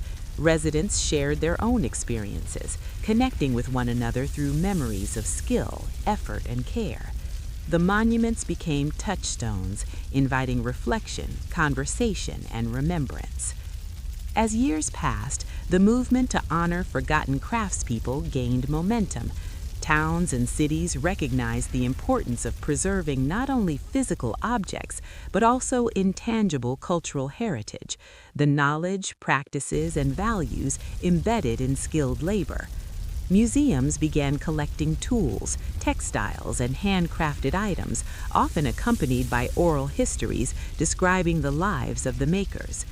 Art programs in schools emphasized hands-on skills, teaching students to understand and appreciate the crafts that had shaped their communities. These efforts ensured that the stories of forgotten artisans would not vanish with the passing of a generation. In urban areas where life moved quickly and history seemed distant, monuments to craftspeople offered moments of pause and reflection. A bronze statue of a tailor bending over a sewing machine in a bustling city square reminded passers-by of the hands that produced clothing long before mass production dominated the market. A carved wooden sculpture of a shoemaker tucked into a quiet courtyard celebrated skill, patience, and the tangible satisfaction of creation. In cities, as in small towns, these monuments fostered a sense of connection to the past, to the community, and to the enduring value of work. The aesthetic of the monuments varied widely, reflecting the diversity of trades and the individuality of the craftspeople themselves. Some were highly realistic, capturing every detail of a tool, garment, or workbench. Others were abstract, using form, scale, and material to convey the essence of a craft. Regardless of style, the goal was the same: to honor dedication, skill, and the often overlooked labor that sustained communities. The monuments emphasize that artistry is not confined to galleries or museums. It exists wherever hands are guided by care, precision, and creativity. Beyond their visual impact, the monuments provided a subtle form of solace. People found comfort in the familiarity of the objects represented: the hand plane, the spindle, the hammer, the loom. These were tools that had shaped homes, families, and towns, and in their stylized form, they offered reassurance and continuity. Residents often reported that standing near a monument, watching the sunlight glint off carved surfaces or bronze edges, brought a sense of calm and connection. The sculptures were reminders that ordinary work, done faithfully and with care, had lasting significance. In the 20th century, the stories of forgotten craftspeople began to inspire broader public art initiatives. Municipal governments, historical societies, and civic organizations commissioned monuments to honor trades and skills that had once been ubiquitous but were now at risk of disappearing. Blacksmiths, cobblers, coopers, basket weavers, and milliners were recognized alongside carpenters, potters, and textile workers. These monuments celebrated both the material culture of the past and the human effort required to maintain it. Workshops and makerspaces played a critical role in sustaining these traditions. Local artisans taught classes in woodworking, metalworking, pottery, and weaving, passing down techniques and philosophies to new generations. Students learned not only the practical skills, but also the values inherent in careful, considered labor. By engaging directly with tools and materials, participants developed a deeper understanding of the lives and legacies of the forgotten craftspeople honored by monuments. The act of making became a living tribute, connecting past and present through skill, patience, and creativity. The monuments also fostered collaboration. Artists, historians, and community members worked together to research the lives of craftspeople, ensuring that the sculptures were accurate representations of tools and techniques. They consulted old photographs, journals, and oral histories, preserving the narratives of artisans whose contributions might otherwise have been lost.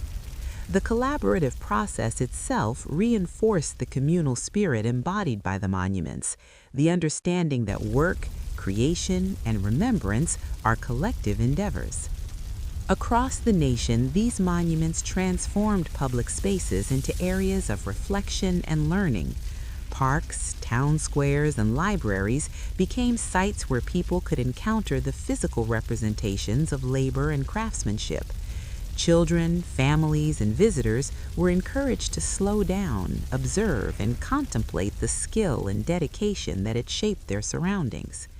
The sculptures reminded Americans that culture is not built solely through grand achievements, but through the everyday acts of creativity and care that sustain community life. Even in contemporary society, where technology often dominates attention and production, the monuments of forgotten craftspeople maintain their relevance. They remind people that human hands, guided by knowledge, experience, and patience, produce something enduring. They demonstrate that artistry exists not only in aesthetic beauty, but also in functional, everyday work. They offer a quiet counterpoint to the fast pace of modern life, inviting viewers to consider the value of skill, effort, and attention to detail. The stories behind these monuments are often as compelling as the sculptures themselves. A blacksmith who spent decades forging horseshoes and tools contributed not only to the town's economy, but also to its sense of stability. A weaver who taught generations to spin and dye wool preserved techniques that had been handed down for centuries. A carpenter who built schools, homes, and furniture shaped both the physical and cultural landscape of the community. By memorializing their tools and work, the monuments ensure that these individuals are remembered not for fame, but for dedication, skill, and quiet impact. In this way, the monuments serve multiple purposes. They honor the craftspeople, educate the public, preserve cultural heritage, and offer spaces for reflection and calm. They illustrate that the ordinary can be extraordinary, that the quiet work of human hands shapes history just as much as battles, legislation, or technological innovation. They teach that every act of skill, care, and persistence contributes to the continuity and identity of a community. The rise of monuments to forgotten craftspeople has also influenced contemporary artists. Sculptors and designers increasingly explore the intersection of functional tools and aesthetic form, creating works that honor labor while engaging audiences in meaningful reflection. These pieces often extend beyond traditional materials, incorporating recycled items, digital fabrication, and interactive elements, yet the core message remains unchanged. The everyday work of human hands is worthy of remembrance, celebration, and respect. Ultimately, the monuments and the stories behind them remind Americans of a simple truth. Communities are built, sustained, and enriched by ordinary labor, creativity, and dedication. The tools of workday life, when honored in sculpture, become symbols of resilience, care, and the human capacity to shape the world thoughtfully and skillfully. They invite viewers to pause, to reflect, and to consider the invisible hands that have contributed to their own lives and surroundings. As towns, cities, and neighborhoods continue to evolve, these monuments endure. They are quiet witnesses to the lives of those who worked before us, offering lessons in patience, diligence, and pride in craft. They teach that significance is not measured solely in grandeur or recognition, but in the steady, careful contributions that sustain families, communities, and cultures. In celebrating the lives and tools of forgotten craftspeople, America finds both connection and tranquility, a space to honor the ordinary, and a way to remember that work, care, and creativity are timeless gifts. Across the vast stretches of America, small towns have long held a distinct place in the nation's identity. They are often overlooked in favor of bustling cities or iconic landmarks, yet they carry stories of resilience, community, and shared values. In these towns, residents have a profound connection to place, to history, and to one another. It is in this environment that the tradition of creating simple statues began to take root, quietly growing into a movement that celebrates everyday life, local identity, and the dignity of ordinary objects. In many small towns, the first steps toward this tradition were modest. Residents noticed that even the most commonplace items, tools, household objects, or everyday animals held deep personal significance. A rocking chair in a family parlor, a cast iron skillet passed through generations, or a simple milk jug from a local farm could carry stories, memories, and comfort. Inspired by these observations, community leaders and local artisans began to experiment with commemorating these objects in public spaces. The goal was not grandeur, but meaning, not spectacle, but connection. The process often started with conversation, town meetings, informal gatherings, and casual discussions in cafes and community centers became spaces where residents shared what mattered to them. A retired school teacher might recount the importance of the town's library and its well-worn card catalog. A local farmer could describe the long hours spent tending fields with a favorite hoe or plow. A baker might recall the satisfaction of kneading bread and the joy it brought to families. From these stories, ideas for simple statues began to emerge, small, accessible works that celebrated local life and labor. One of the earliest examples appeared in a small Midwestern town where a sculpture of a large wooden spoon was installed in the center of a park. At first, outsiders found it curious, a spoon standing alone on a pedestal, but for the townspeople it was instantly recognizable. It symbolized community dinners, shared meals, and the rhythm of daily life. Children would play around it, parents would point and smile, and visitors would ask about its story, learning about the town's traditions in the process. The spoon became more than an object, it became a symbol of pride, identity, and connection. As the practice grew, towns began commissioning other simple statues, often inspired by the local economy, landscape, or historical significance. In a farming community, a sculpted plow or sheaf of wheat might occupy the town square, honoring generations of labor that fed families and shaped the region. In a coastal village, a lighthouse or fishing net might be enlarged and displayed, commemorating the perseverance of fishermen who braved the sea to provide for their communities.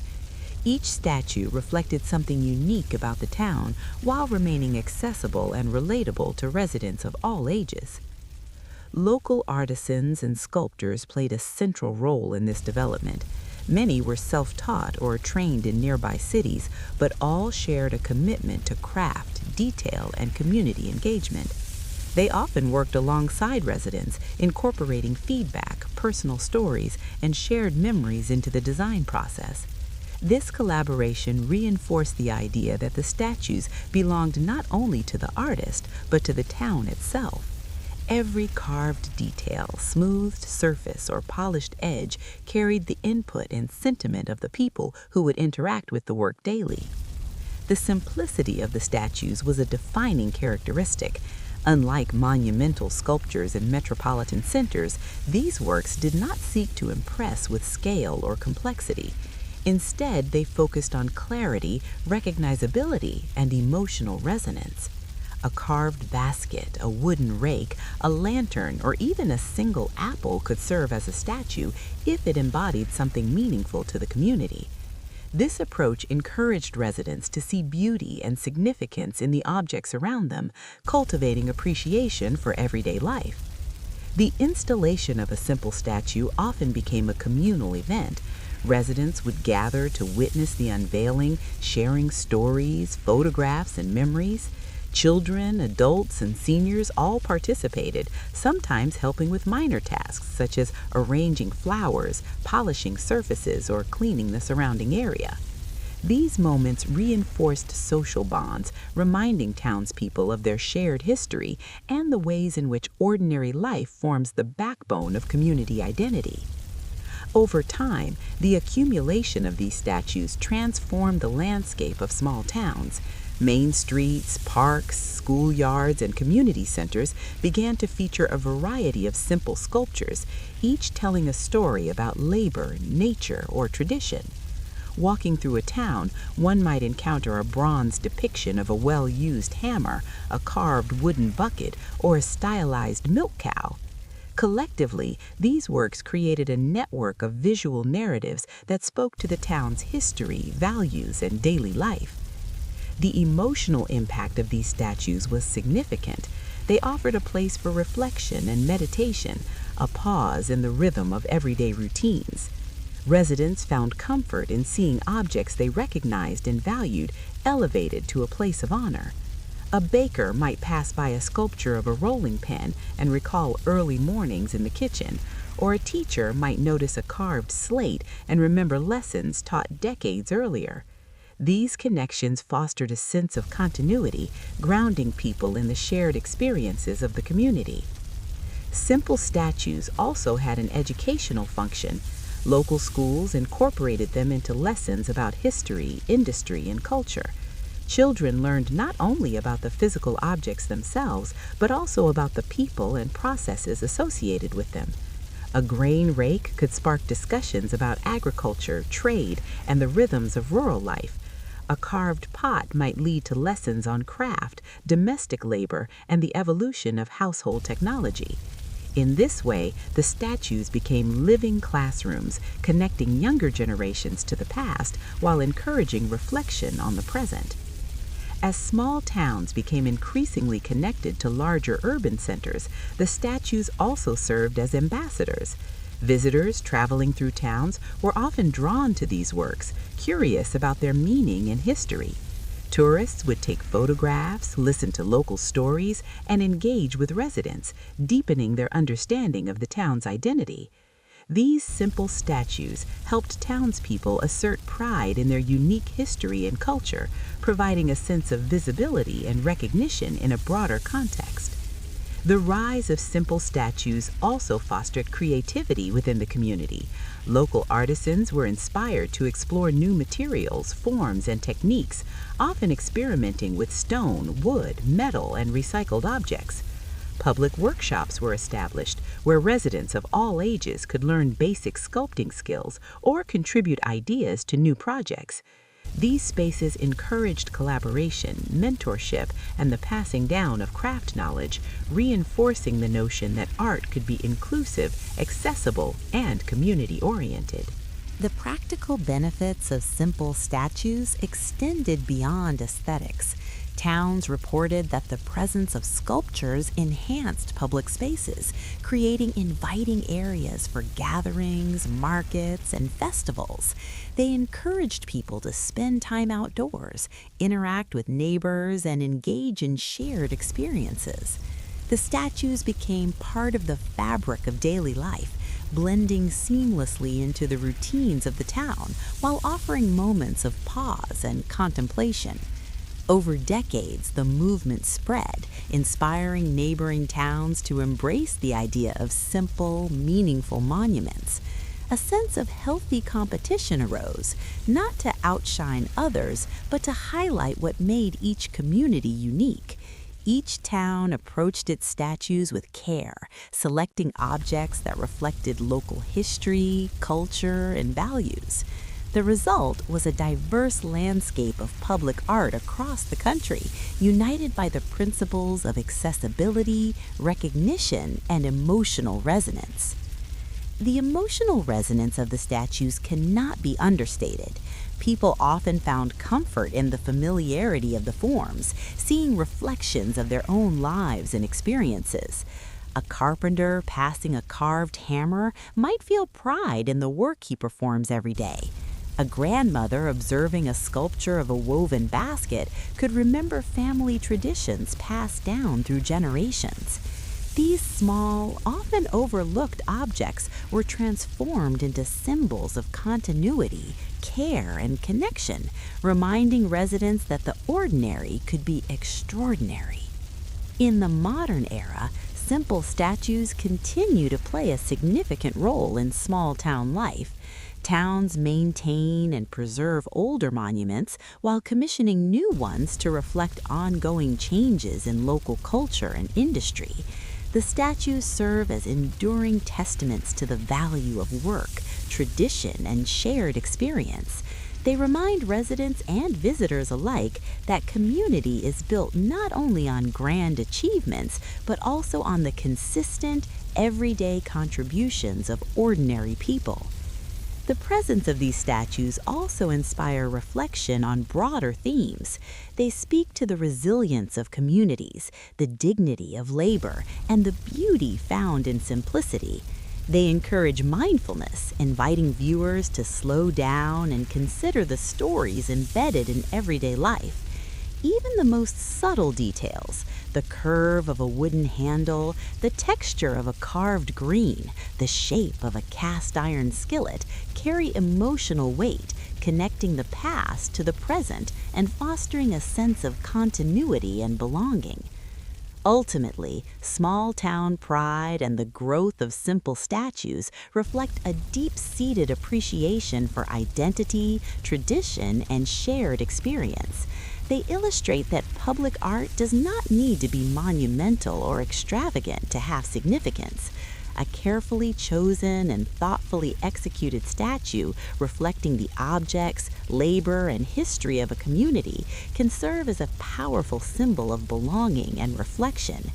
In celebrating these works, towns honor both the everyday lives of their residents and the enduring values that sustain them. From the rolling hills of the Midwest to the coastal villages of New England, from the farming communities of the South to the mountain towns of the West, simple statues have become markers of pride, memory, and continuity. They remind Americans that the ordinary carries meaning, that daily labor and humble objects can inspire reflection, and that community identity is woven from countless small acts, shared experiences, and tangible connections to place. In every small town that erects a simple statue, there is a story of care, creativity, and love, a story that continues to grow, quietly shaping the way residents see themselves, their history, and their shared future. Through the growth of these statues, America's small towns assert a powerful truth that pride, identity, and cultural memory need not be expressed only in grand monuments or historical pageantry. Sometimes the simplest forms, the tools, utensils, and objects of daily life can capture the spirit of a community, offering reflection, inspiration, and calm. These statues are enduring reminders that beauty, meaning, and pride often reside in the ordinary, and that the quiet spaces of small towns are filled with stories worth preserving, celebrating, and cherishing. From the Atlantic shores to the Pacific coast, America has always been a land of movement and change. Settlers traveled westward in search of opportunity, cities expanded along rivers and railways, and highways stitched the nation together. Amid this growth, a quieter, slower transformation began to take place, a movement dedicated not to speed or commerce, but to reflection, peace, and the celebration of ordinary life. It was the era of tranquility monuments scattered across the nation, honoring simple objects, shared labor, and the small joys that anchored communities in a rapidly changing world. The earliest of these monuments appeared in the heart of small towns, tucked away in parks, squares, and library lawns. They were modest at first, a carved wooden spoon, a bronze plow, a cast iron kettle, but they captured something fundamental, the beauty of the everyday. In a time when industrialization and modernization were transforming both cities and countryside, these monuments offered a space for pause. They reminded people that while society was growing, some things were worth preserving: care, patience, and the rhythms of ordinary life. As America expanded westward, the idea of honoring the everyday through monuments grew in parallel. A small town in Ohio erected a sculpture of a carpenter's plane, commemorating the tradespeople who built the homes, schools, and businesses that formed the backbone of local life. In the Deep South, a bronze water jug was placed in a central park, symbolizing hospitality, family gatherings, and the importance of shared meals. Each monument reflected the region's identity, economy, and culture, yet all were united by a shared goal: to create spaces of reflection and calm amid a nation in motion. The great expansion of tranquility monuments was not confined to rural areas. Urban centers, often defined by noise, activity, and constant change, embrace the concept as well. In Chicago, a sculpture of a factory wrench and gears stood in a quiet plaza, honoring generations of workers who shaped the city's industry.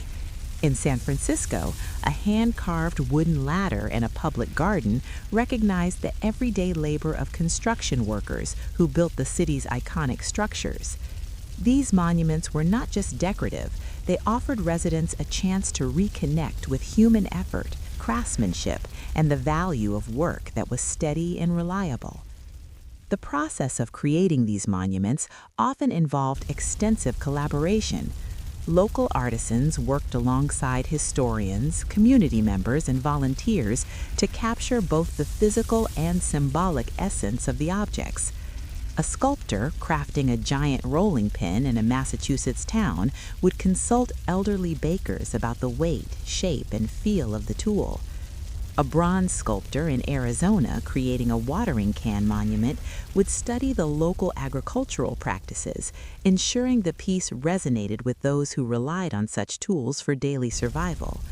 The community's input made the monuments personal, meaningful, and deeply rooted in place. These monuments were also chosen to honor memory, history, and tradition.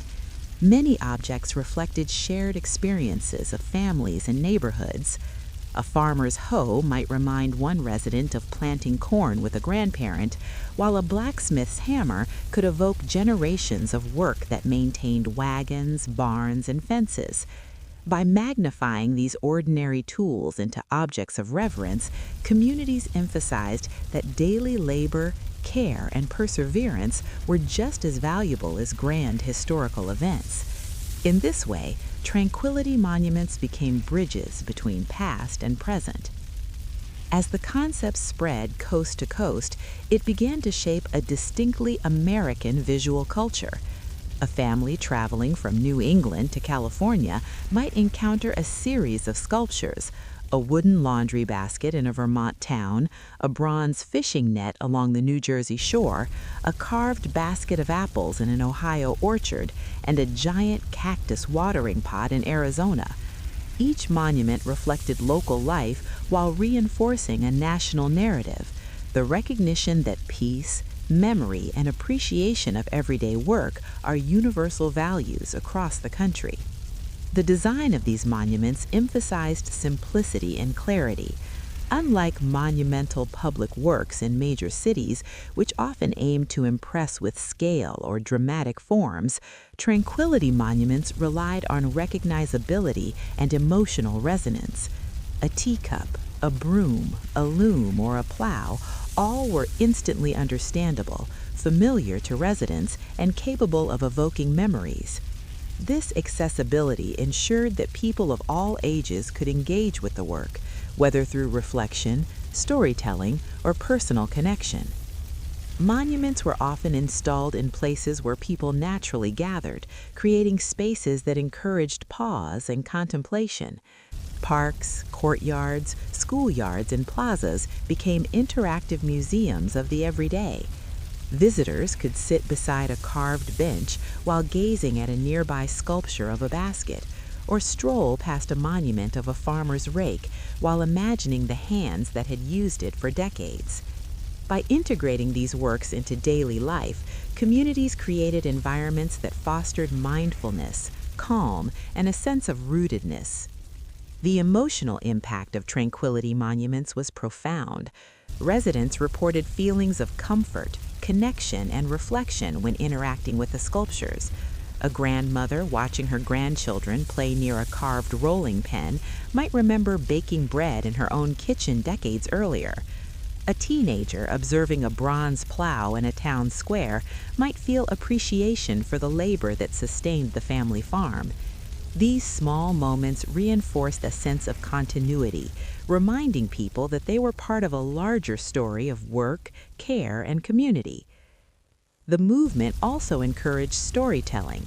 People shared memories inspired by the objects, often sparking conversations that bridged generations. Elders described how they had once used the tools. Children recounted lessons learned from parents or teachers, and newcomers listened, gaining insight into the rhythms of local life. These interactions transformed the monuments from static objects into living conduits of culture, history, and memory. As the century progressed, tranquility monuments began to influence education, art, and public planning. Schools incorporated the sculptures into lessons about history, labor, and culture. Art programs encouraged students to create their own small-scale monuments, reinforcing the value of observation, care, and deliberate effort. Public planners recognized that these spaces enhanced community cohesion, providing areas for gathering, quiet reflection, and appreciation of shared heritage. The great expansion of these monuments was not uniform, nor was it centralized. Each town, city, or village contributed in its own way, creating a diverse landscape of commemorative objects. In rural areas, agricultural tools predominated. In industrial towns, factory implements and construction equipment were common. Coastal and river towns often featured fishing, shipping, or textile-related objects. Despite regional differences, the underlying theme remained: the recognition of ordinary labor and the creation of peaceful spaces for reflection. Communities also began to understand the therapeutic benefits of tranquility monuments. Observing or interacting with familiar objects, rendered thoughtfully on a larger scale, provided mental and emotional relief. The sculptures encouraged mindfulness, inviting viewers to slow down, reflect, and reconnect with their surroundings. In a fast-paced, modernizing nation, these monuments became havens of calm, offering a gentle counterbalance to the stresses of daily life. Over time, the monuments inspired contemporary artists who blended traditional and modern approaches to celebrate everyday life. Some sculptures incorporated recycled materials, interactive elements, or abstract interpretations of familiar objects. Others remained faithful to realism, emphasizing detail, texture, and scale.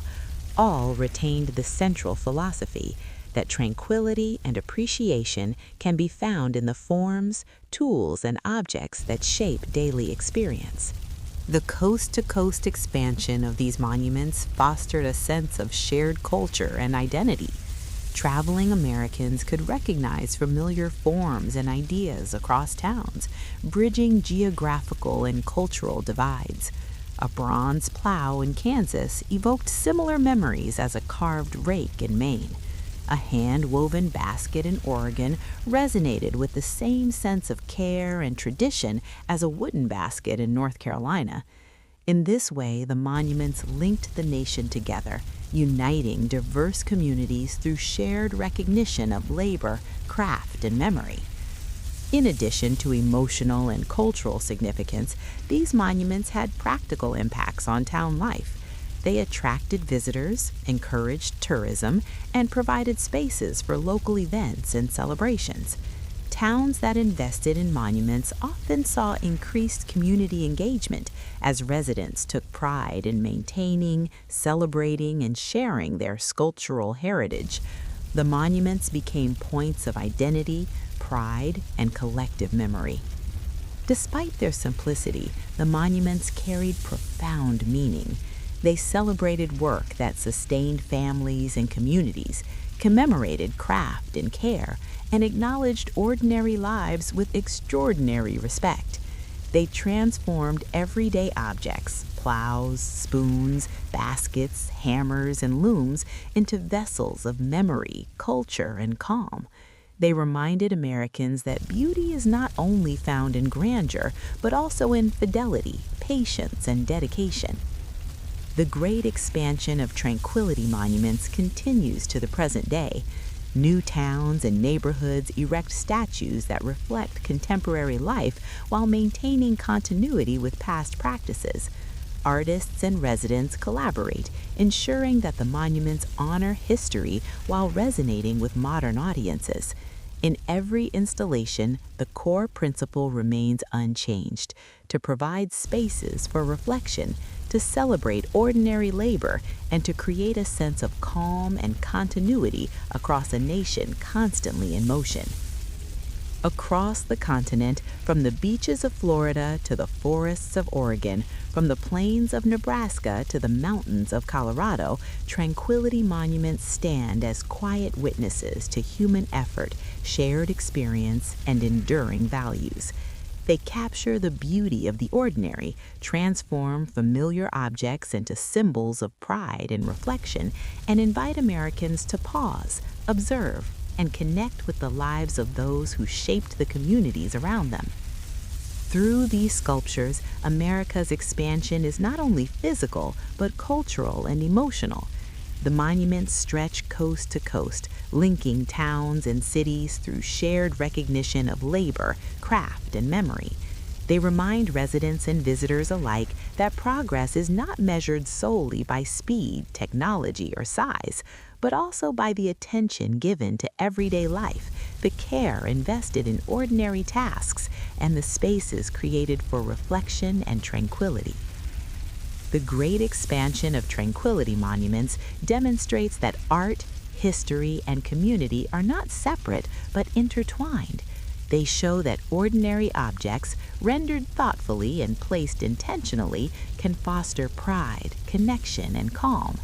They teach that recognition of labor and memory is as important as celebration of achievement. They offer Americans a chance to slow down, to remember, and to appreciate the subtle, persistent contributions that shake both communities and individual lives. In honoring tools, utensils, and other everyday objects, these monuments honor people, those who labored, cared, and persevered, often without recognition.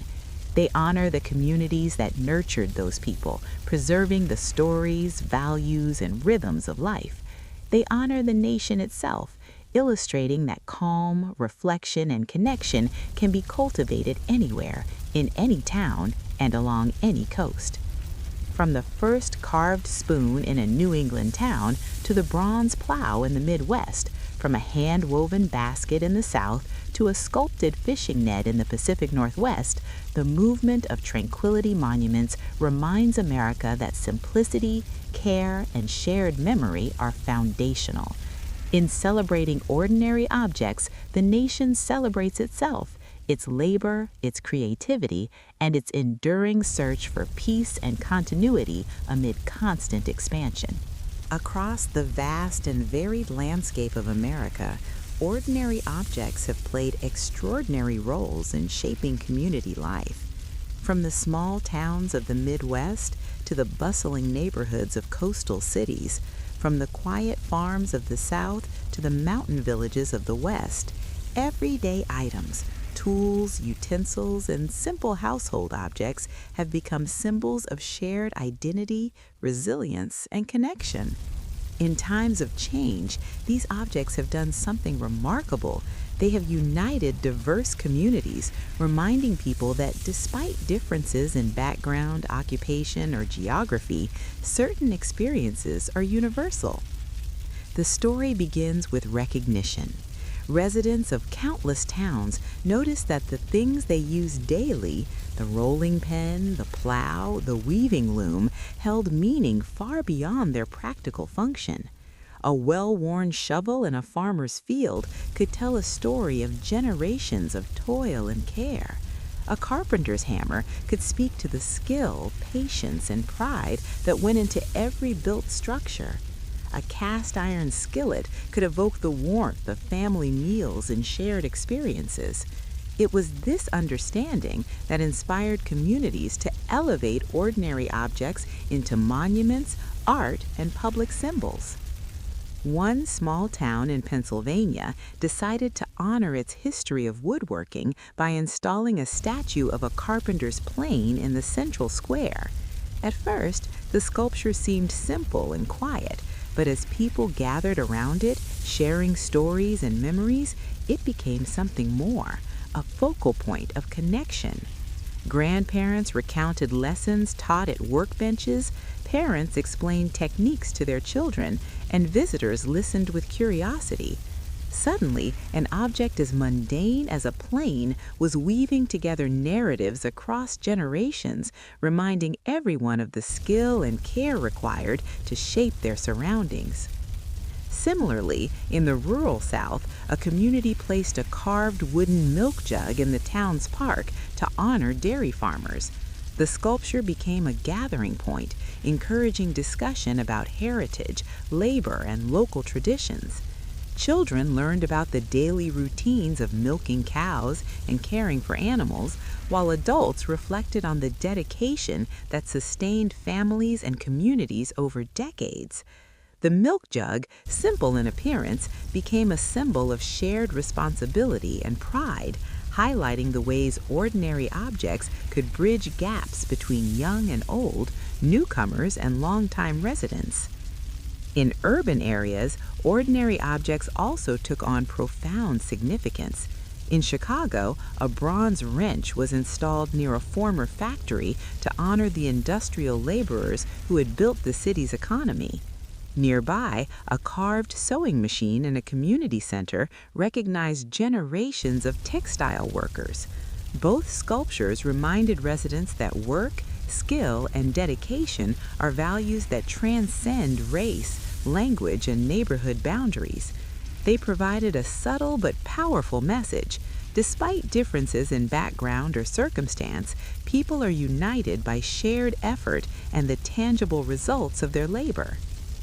These monuments and symbols were not just static objects, they became catalysts for interaction. Residents often organized events, festivals, and workshops around the sculptures. A community might host a demonstration of traditional basket weaving next to a carved basket sculpture, or teach children how to use a hand-cranked coffee grinder while discussing its history. These activities encouraged hands-on engagement, storytelling, and the passing down of skills and values. In these moments, ordinary objects facilitated learning, understanding, and connection across diverse groups of people. The appeal of these objects lies in their universality. A plow, a ladle, a hammer, or a broom may seem specific to one occupation or household, but they resonate across different communities because they represent effort, care, and daily life. They remind people that regardless of geography, culture, or personal background, everyone engages with the world through the objects they use, the work they do, and the routines they follow. In this way, ordinary objects function as bridges, connecting people through shared human experience. During periods of social and economic change, ordinary objects became even more powerful unifying symbols. In the early 20th century, as communities faced industrialization, migration, and modernization, towns and cities began creating public monuments to celebrate everyday labor and tools. These works provided a sense of continuity and stability, helping people anchor themselves amidst uncertainty. A carved wheelbarrow in a Midwestern town reminded residents of the enduring value of agricultural labor. A bronze cooking pot in a southern city celebrated the domestic efforts that held families together over decades. Both objects conveyed pride, resilience, and common purpose, reinforcing community bonds. Diverse communities found meaning in these objects in part because they were accessible and relatable. Unlike abstract sculptures or monumental installations, ordinary objects were immediately recognizable. Children could understand their purpose, older adults could recall their personal experiences with them, and newcomers could quickly grasp their significance. This inclusivity allowed the objects to serve as tools for unification, offering a shared reference point around which stories, memories, and interactions could form. In neighborhoods with a mix of cultures and backgrounds, ordinary objects provided a neutral yet meaningful platform for connection. A hand-carved loom in a multicultural community could evoke memories of textile traditions in Europe, Latin America, or Asia, while simultaneously honoring local craftsmen. A well-used pot might remind residents of recipes passed down through generations, creating a sense of shared culinary heritage. These objects highlighted common experiences, showing that despite cultural differences, people engage with work, family, and daily life in similar ways. Community involvement in the creation of these objects also fostered connection. Residents were often invited to participate in designing, crafting, or installing the sculptures. Volunteers shared stories, contributed materials, and sometimes even lent their skills. The process became a communal act, strengthening ties and creating a sense of ownership. By the time the objects were unveiled, they were more than art. They were collective achievements, reflecting the efforts, memories, and values of the people who brought them into being. The emotional impact of ordinary objects extended beyond nostalgia. They offered comfort, reflection, and calm. A grandmother might find reassurance in seeing a carved rocking chair that reminded her of childhood evenings spent reading to her own children. A teenager might pause at a sculpture of a farmer's hoe and recognize the labor that nourished the community. The objects served as anchors in a rapidly changing world, providing both emotional stability and a sense of belonging. Schools and educational programs often integrated these objects into lessons, deepening their unifying power. Teachers used sculptures of simple tools to discuss local history, labor practices, and cultural traditions. Students explored the materials and techniques used to create the objects, learning about craft, patience, and attention to detail. They also learned about the people who had historically used these tools, gaining insight into the work, lives, and contributions of previous generations. This educational engagement reinforced the idea that ordinary objects are vessels of shared knowledge and experience. Festivals and community celebrations further amplified the unifying power of these objects. Some towns organized annual events around a prominent local sculpture. In a town with a carved apple basket, residents might host a harvest festival, inviting neighbors to contribute produce, crafts, and stories. In a city with a bronze wrench monument, workshops and demonstrations showcased local trades. These events reinforced connections across age, occupation, and background, creating shared experiences that strengthened the social fabric. The unifying effect of ordinary objects also extended across geographical boundaries. Traveling exhibitions, replicas, and storytelling initiatives allowed communities in one state to connect with traditions in another. A carved broom in Oregon might inspire reflection in a community in Maine, reminding residents that domestic labor, craftsmanship, and care are universal aspects of life. The objects acted as ambassadors, connecting people across distances and illustrating that shared human experience transcends regional and cultural differences. In addition, the symbolism embedded in ordinary objects encouraged reflection on values such as diligence, creativity, and responsibility. Communities recognize that work, no matter how humble or routine, carries significance. A carpenter's hammer, a weaver's shuttle, a baker's rolling pin, each object became a reminder that effort, skill, and care contribute meaningfully to families, neighborhoods, and society at large. By elevating these objects to a place of honor, communities highlighted their shared appreciation for the quiet, steady work that binds people together. Ordinary objects also provided opportunities for intergenerational storytelling. Children learned from older adults about the daily routines, challenges, and achievements associated with the tools and objects depicted in monuments. Stories about long hours spent tending fields, crafting furniture, or preparing meals were passed down, preserving cultural memory.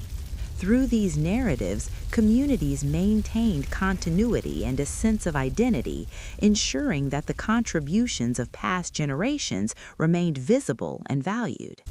The movement to honor ordinary objects spread widely across the United States.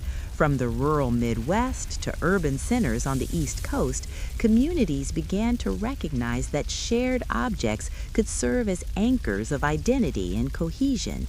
A carved basket in Vermont, a bronze cooking pot in New Mexico, and a wooden spindle in North Carolina all conveyed similar messages: that labor, care, and dedication matter, that everyday life carries meaning, and that people are united by their engagement with the world around them.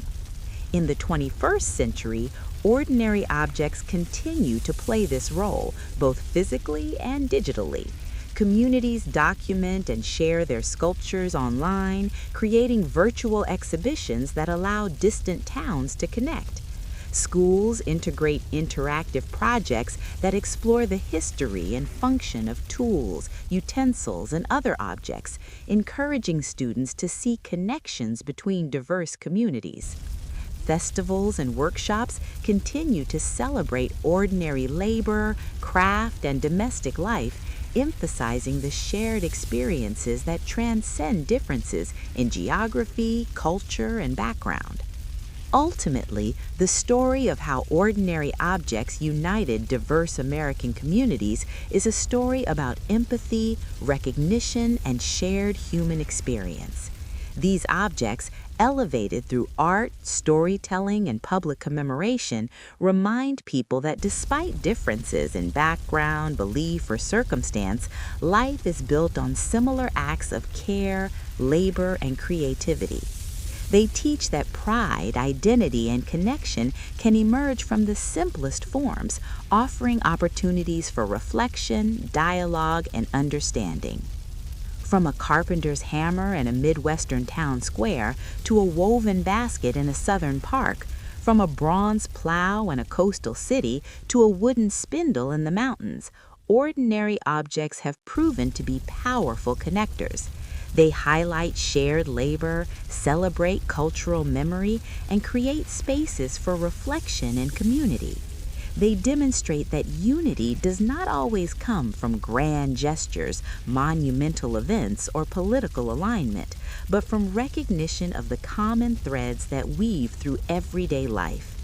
By honoring and reflecting upon ordinary objects, communities across the nation have built bridges between generations, cultures, and regions.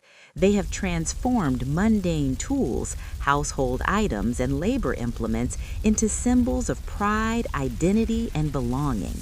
These objects serve as quiet reminders that diversity can be embraced without erasing commonality, that communities are strengthened through shared recognition of effort, care, and shared humanity.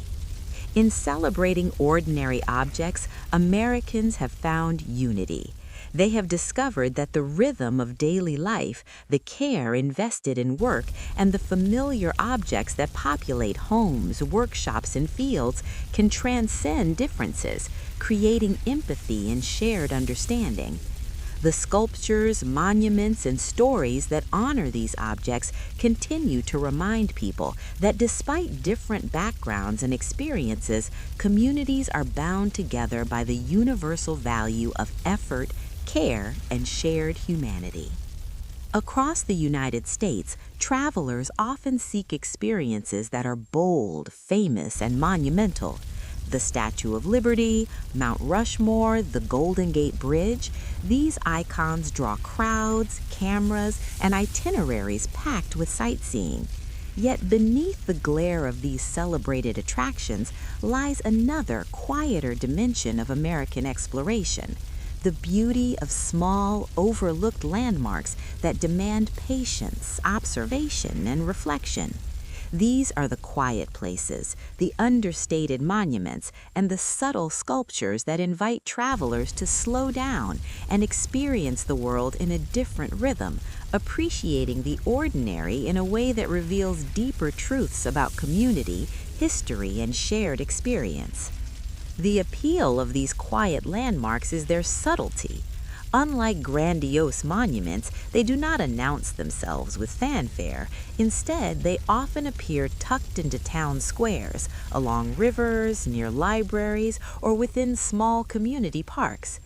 Tourists who stumble upon them are rewarded not with spectacle, but with contemplation. A bronze spoon in a Vermont town square, a carved plank in a Midwestern village, or a wooden wheel in a southern garden might initially seem modest, even unremarkable. But for those willing to pause, these objects reveal layers of story, history, and culture that resonate across generations. The first travelers to notice these landmarks often arrived by accident. A family on a road trip might take a detour along a back road, seeking scenery rather than attractions, only to encounter a simple monument commemorating a local blacksmith or weaver. Their curiosity leads them to ask questions, read plaques, and speak with residents. In these interactions, tourists discover narratives about ordinary lives, labor, and dedication that are rarely told in guidebooks.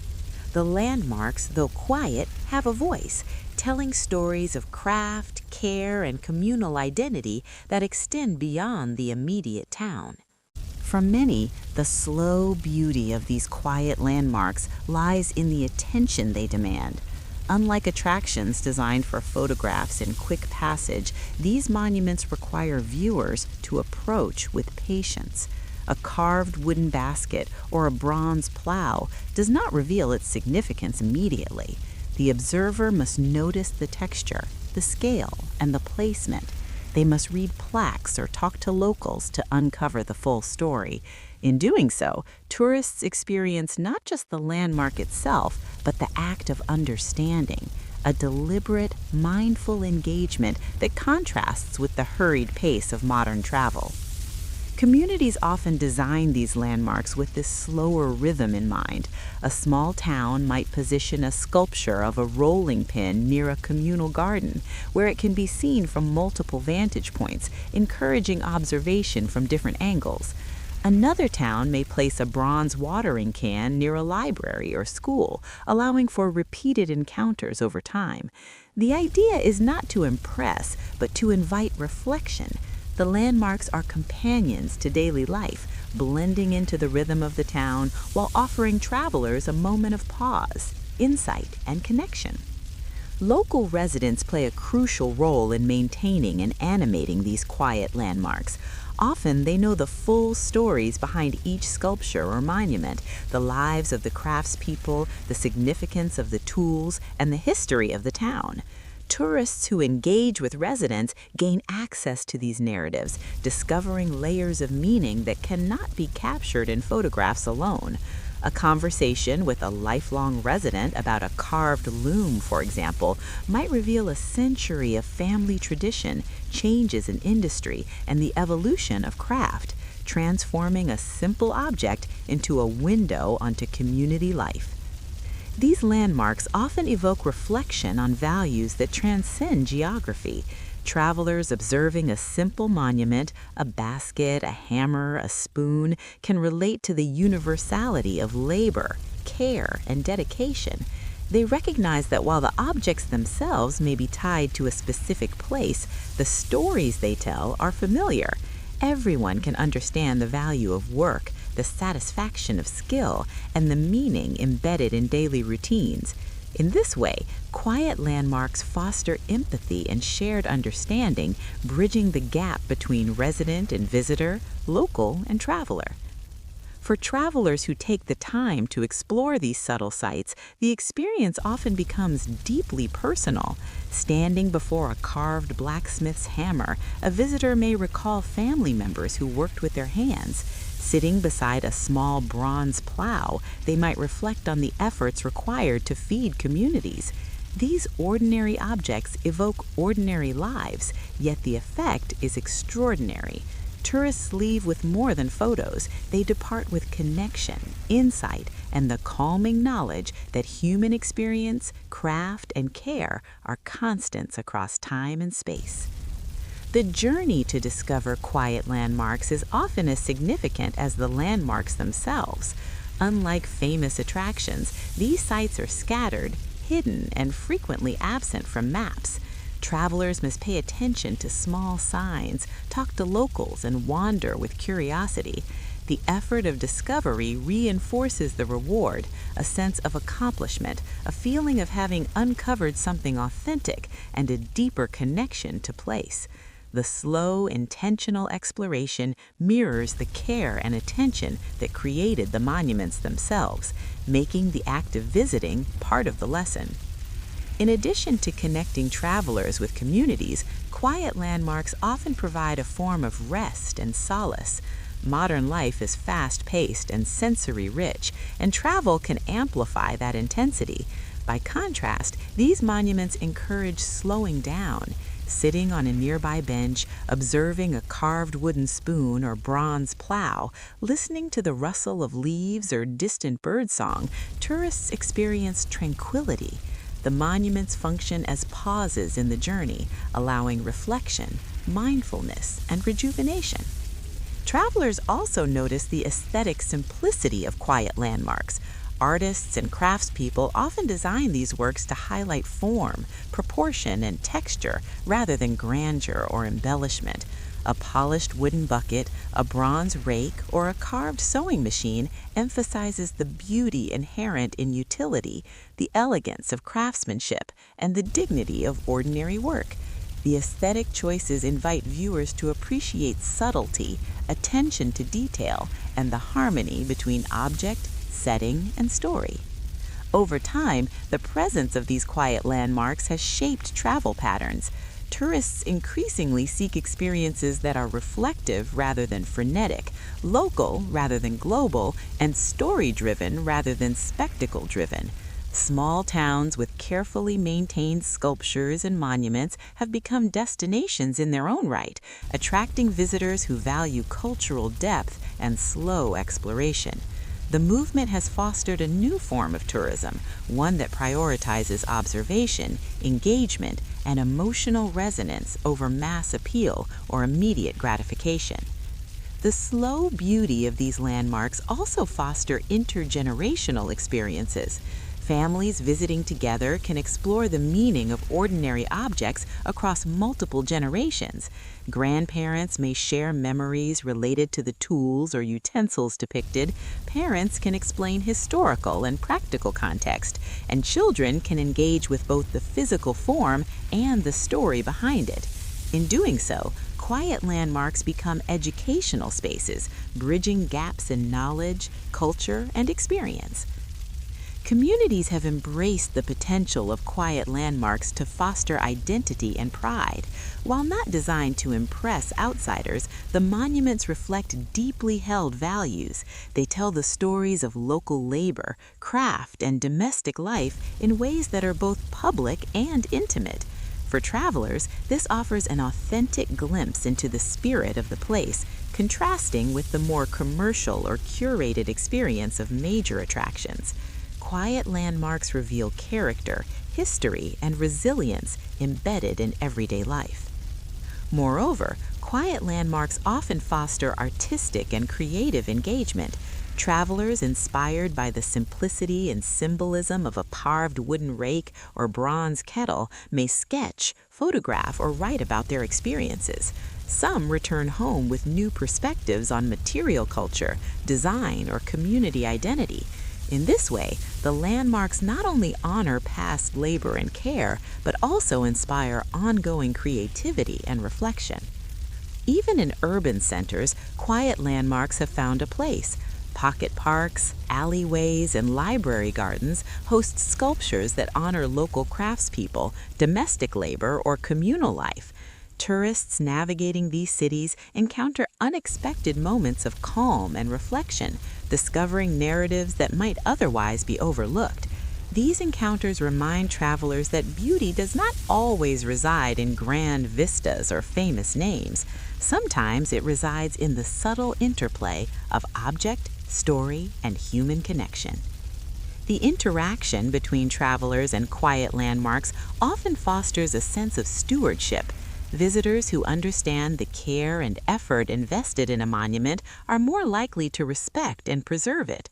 Communities benefit not only from tourism, but from the cultivation of appreciation, awareness, and responsibility. In this way, The monuments serve both educational and protective functions, ensuring that ordinary objects and the stories they carry are preserved for future generations. The cumulative effect of these quiet landmarks is profound. Across the nation, from New England to the Pacific Northwest, from the Appalachian towns to the plains of the Midwest, travelers encounter objects that encapsulate local history, daily life, and communal values. Each monument, while small and understated, contributes to a mosaic of understanding that unites visitors and residents alike. Travelers leave with memories of detail, care, and the slow beauty of observation, a counterpoint to the spectacle-driven tourism that dominates popular culture. In the end, the slow beauty of quiet landmarks teaches travelers a subtle lesson. Significance is not always measured in size, fame, or visibility. Sometimes it is found in a carved spoon, a bronze hammer, or a wooden basket. Sometimes it is discovered in the way light falls across a sculpture at sunset, or in the stories shared by a local elder. These monuments honor labor, care, and ordinary life, reminding all who encounter them that richness exists in the details, in patience, and in the willingness to slow down and truly see. For tourists and travelers willing to embrace this slower approach, America's quiet landmarks offer a unique form of exploration. They provide insight into the everyday lives of those who built and sustained communities, celebrate the universal values of work and craft, and create spaces for reflection and emotional connection. In an era of constant movement, these monuments stand as gentle reminders that beauty, meaning, and understanding often reside not in the spectacular, but in the quiet, the ordinary, and the thoughtfully observed. By slowing down, engaging with ordinary objects, and listening to the stories they carry, travelers discover the rich tapestry of American life in ways that go far beyond traditional sightseeing. They learn that monuments do not have to be monumental to matter, that history and community can be conveyed through humble objects, and that the simple act of observation can create profound connection. In the quiet corners of towns and cities across the country, the slow beauty of these landmarks continues to offer discovery, reflection, and calm to all who seek it. In a country defined by ambition, progress, and rapid change, a quiet countercurrent began to emerge, a movement rooted in simplicity. It did not manifest in flashy trends, technological innovation, or grand architectural gestures. Instead, it appeared in the understated, the modest, and the ordinary. Across towns and cities, from the bustling streets of New York to the rural valleys of the Midwest, Americans began to embrace simplicity as a cultural value, and ordinary objects became powerful symbols of this shift. The origins of this movement can be traced back to the early 20th century, when industrialization and urbanization began transforming daily life. Factories multiplied, cities expanded, and the pace of living quickened. While progress brought comfort and efficiency, it also created a sense of disconnection. The rhythm of daily labor, the tactile pleasure of handcrafted items, and the familiar objects that grounded people in their routines were at risk of being overshadowed. It was in this context that individuals and communities began to celebrate simplicity, not as a rejection of modernity, but as a reclamation of meaning, connection, and calm. One of the earliest manifestations of this movement was in small-town public art. Local residents began to erect statues and monuments honoring ordinary objects, a wooden spoon in a town square, a plow in a park, or a handcrafted chair outside a library. These objects, mundane in function but rich in symbolism, became emblematic of a broader cultural shift. They celebrated the value of labor, the dignity of routine, and the quiet satisfaction found in everyday life.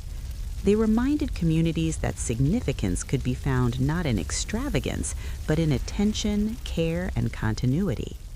Artists and artisans were central to this cultural evolution. Many were inspired by folk traditions, local crafts, and the forms of daily life that surrounded them.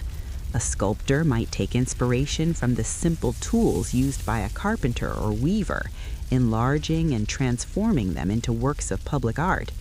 The goal was not to dazzle, but to honor. Through careful attention to material, proportion, and detail, these artists elevated the ordinary, showing that beauty and meaning are inherent in forms shaped by human hands. The simplicity movement was also deeply connected to community. Residents participated in the selection, design, and installation of monuments, offering input on which objects held the most significance. In some towns, workshops were organized to involve people of all ages in the creative process, from children painting small models to elders sharing memories of their use. These collaborative efforts strengthened bonds, reinforced cultural identity, and affirmed the idea that art and symbolism belong not only to artists, but to the community itself. Across the nation, ordinary objects became conduits for cultural memory. A carved rolling pin could evoke the rhythm of family meals passed down through generations, while a bronze rake might recall the labor of tending fields or gardens. These objects carried stories of perseverance, craftsmanship, and domestic life, making the past tangible and accessible. In celebrating them, Americans acknowledged that ordinary routines, feeding a family, working a field, crafting a chair, are fundamental to cultural identity and continuity. As the movement expanded, it influenced not only public art, but also domestic life, education, and local traditions. Families began to value handmade items, heirlooms, and tools with practical and aesthetic qualities.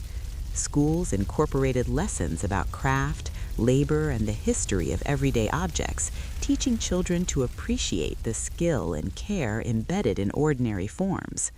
Festivals, fairs, and exhibitions showcased local artisans and traditional crafts, reinforcing the message that simplicity is not absence, but richness, an appreciation for what is meaningful rather than merely decorative. The cultural significance of simplicity was reflected in architecture and urban design. Instead of ornate facades and extravagant materials, communities began to favor clean lines, natural materials, and functional design. Public spaces were arranged to encourage reflection, interaction, and quiet enjoyment. Parks and squares featured modest sculptures, benches, and gardens that invited observation rather than distraction. The aesthetic was intentional. Simplicity promoted mindfulness, emotional calm, and connection to the natural and human environment. Simplicity also became a form of resistance to the pressures of consumerism. As advertisements, mass production, and technological devices proliferated, many Americans sought grounding in objects and experiences that were enduring and authentic. Ordinary tools, utensils, and crafted items became symbols of values that could not be bought: patience, skill, care, and community. In celebrating these forms, the movement fostered a sense of autonomy and reflection, offering a gentle critique of a culture obsessed with novelty, speed, and status. Across different regions, the movement manifested in locally meaningful ways. In New England towns, wooden baskets, handcrafted stools, and simple farming tools were commemorated, emphasizing tradition and family labor. In Midwestern villages, bronze plows, carved grain scoops, and communal benches honored agricultural life and collective effort.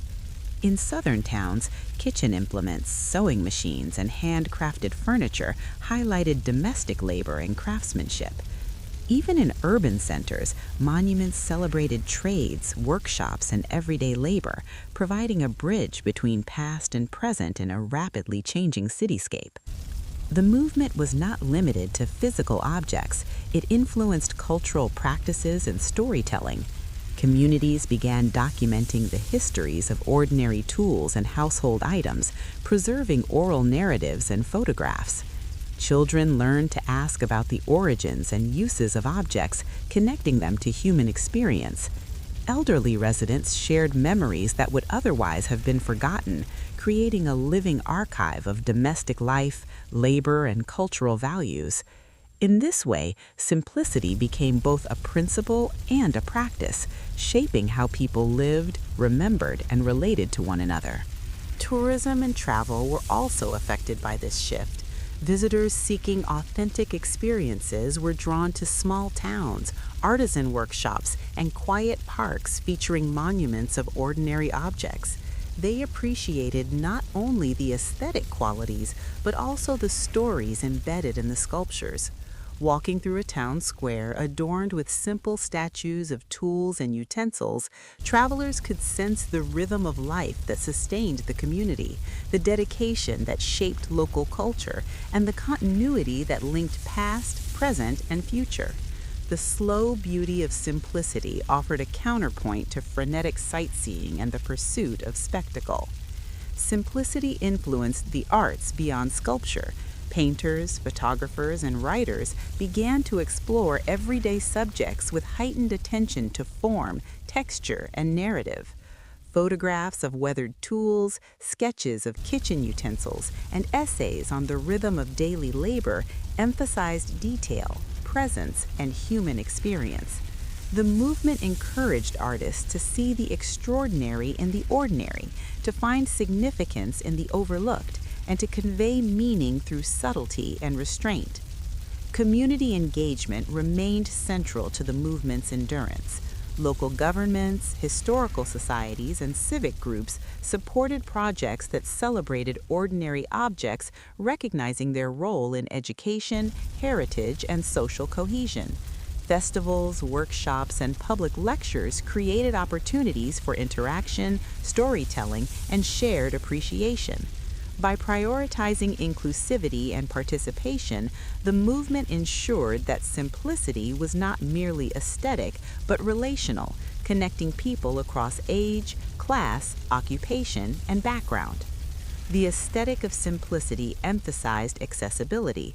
Unlike grand monuments or elaborate installations, objects celebrated for their simplicity could be understood at a glance, appreciated at multiple levels, and engaged with in daily life. A carved chair, a bronze spoon, or a wooden wheel spoke to everyone, from children encountering it for the first time to elders recalling decades of use. The clarity and recognizability of ordinary forms fostered emotional resonance, creating spaces for reflection, education, and shared experience. As the cultural movement matured, its influence extended beyond art and architecture to lifestyle and philosophy. Americans began to value intentionality, mindfulness, and restraint in both consumption and design. They sought objects that were durable, meaningful, and aesthetically harmonious, emphasizing quality over quantity. Domestic spaces incorporated heirloom items and handmade goods, reinforcing continuity and personal connection. Communities cultivated public spaces that encouraged observation, conversation, and reflection, embedding simplicity into everyday life.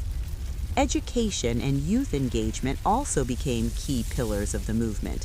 Schools introduced children to the history of tools, utensils, and household objects, highlighting their cultural, economic, and social significance. Children learned to appreciate craftsmanship, skill, and labor, developing awareness of the human effort embedded in the objects around them. Interactive projects allowed them to design and create small-scale sculptures, extending the principles of simplicity into hands-on practice and fostering intergenerational learning. The cultural movement of simplicity also emphasized sustainability. By valuing objects for their longevity, functionality, and craftsmanship, communities resisted disposable culture. Handmade furniture, well-maintained tools, and heirloom kitchen implements became not only symbols of cultural heritage, but also practical choices that reduced waste. In celebrating simple, durable objects, Americans integrated ecological awareness into aesthetic, cultural, and educational practices. Through public art, storytelling, festivals, and daily life, simplicity emerged as a lens for understanding American identity. Ordinary objects, carved wooden spoons, bronze plows, hand-woven baskets, and cast-iron skillets were elevated to symbols of resilience, care, and shared heritage. They reminded communities of the rhythms, labors, and joys that constitute human experience, reinforcing social bonds and collective memory. By embracing simplicity, Americans found a way to navigate modernity while honoring continuity, meaning, and presence. Ultimately, the movement demonstrated that significance is not always tied to scale, spectacle, or novelty. It is found in care, craftsmanship, and attention to detail. It resides in the ordinary, the enduring, and the shared. Ordinary objects, once overlooked, became vessels of cultural meaning, teaching that beauty and value are inseparable from human labor, connection, and mindfulness. Through simplicity, communities discovered that the rhythms of everyday life are themselves a source of meaning, and that honoring them fosters both reflection and cohesion. As the cultural movement spread across the United States, from the small towns of New England to the farming communities of the Midwest, from the historic streets of southern cities to the growing towns of the West, Americans embraced the quiet power of ordinary objects. Sculptures, household items, tools, and utensils became markers of identity, pride, and shared experience.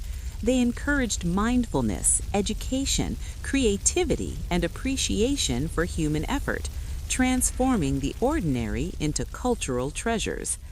When simplicity became a cultural movement, it reshaped not only public spaces, but also the way Americans understood value, meaning, and connection. It reminded people that the most significant expressions of culture often reside not in extravagance, but in the careful attention paid to everyday life. Through statues, workshops, festivals, education, and storytelling, ordinary objects became the heart of a national celebration of craft, labor, and community. They taught that humility and care are forms of beauty, that restraint can be powerful, and that the ordinary, when observed, honored, and preserved, can become extraordinary. In the quiet corners of towns, in the workshops of artisans, in the memories shared by families, and in the public spaces adorned with simple monuments, the cultural movement of simplicity continues to thrive.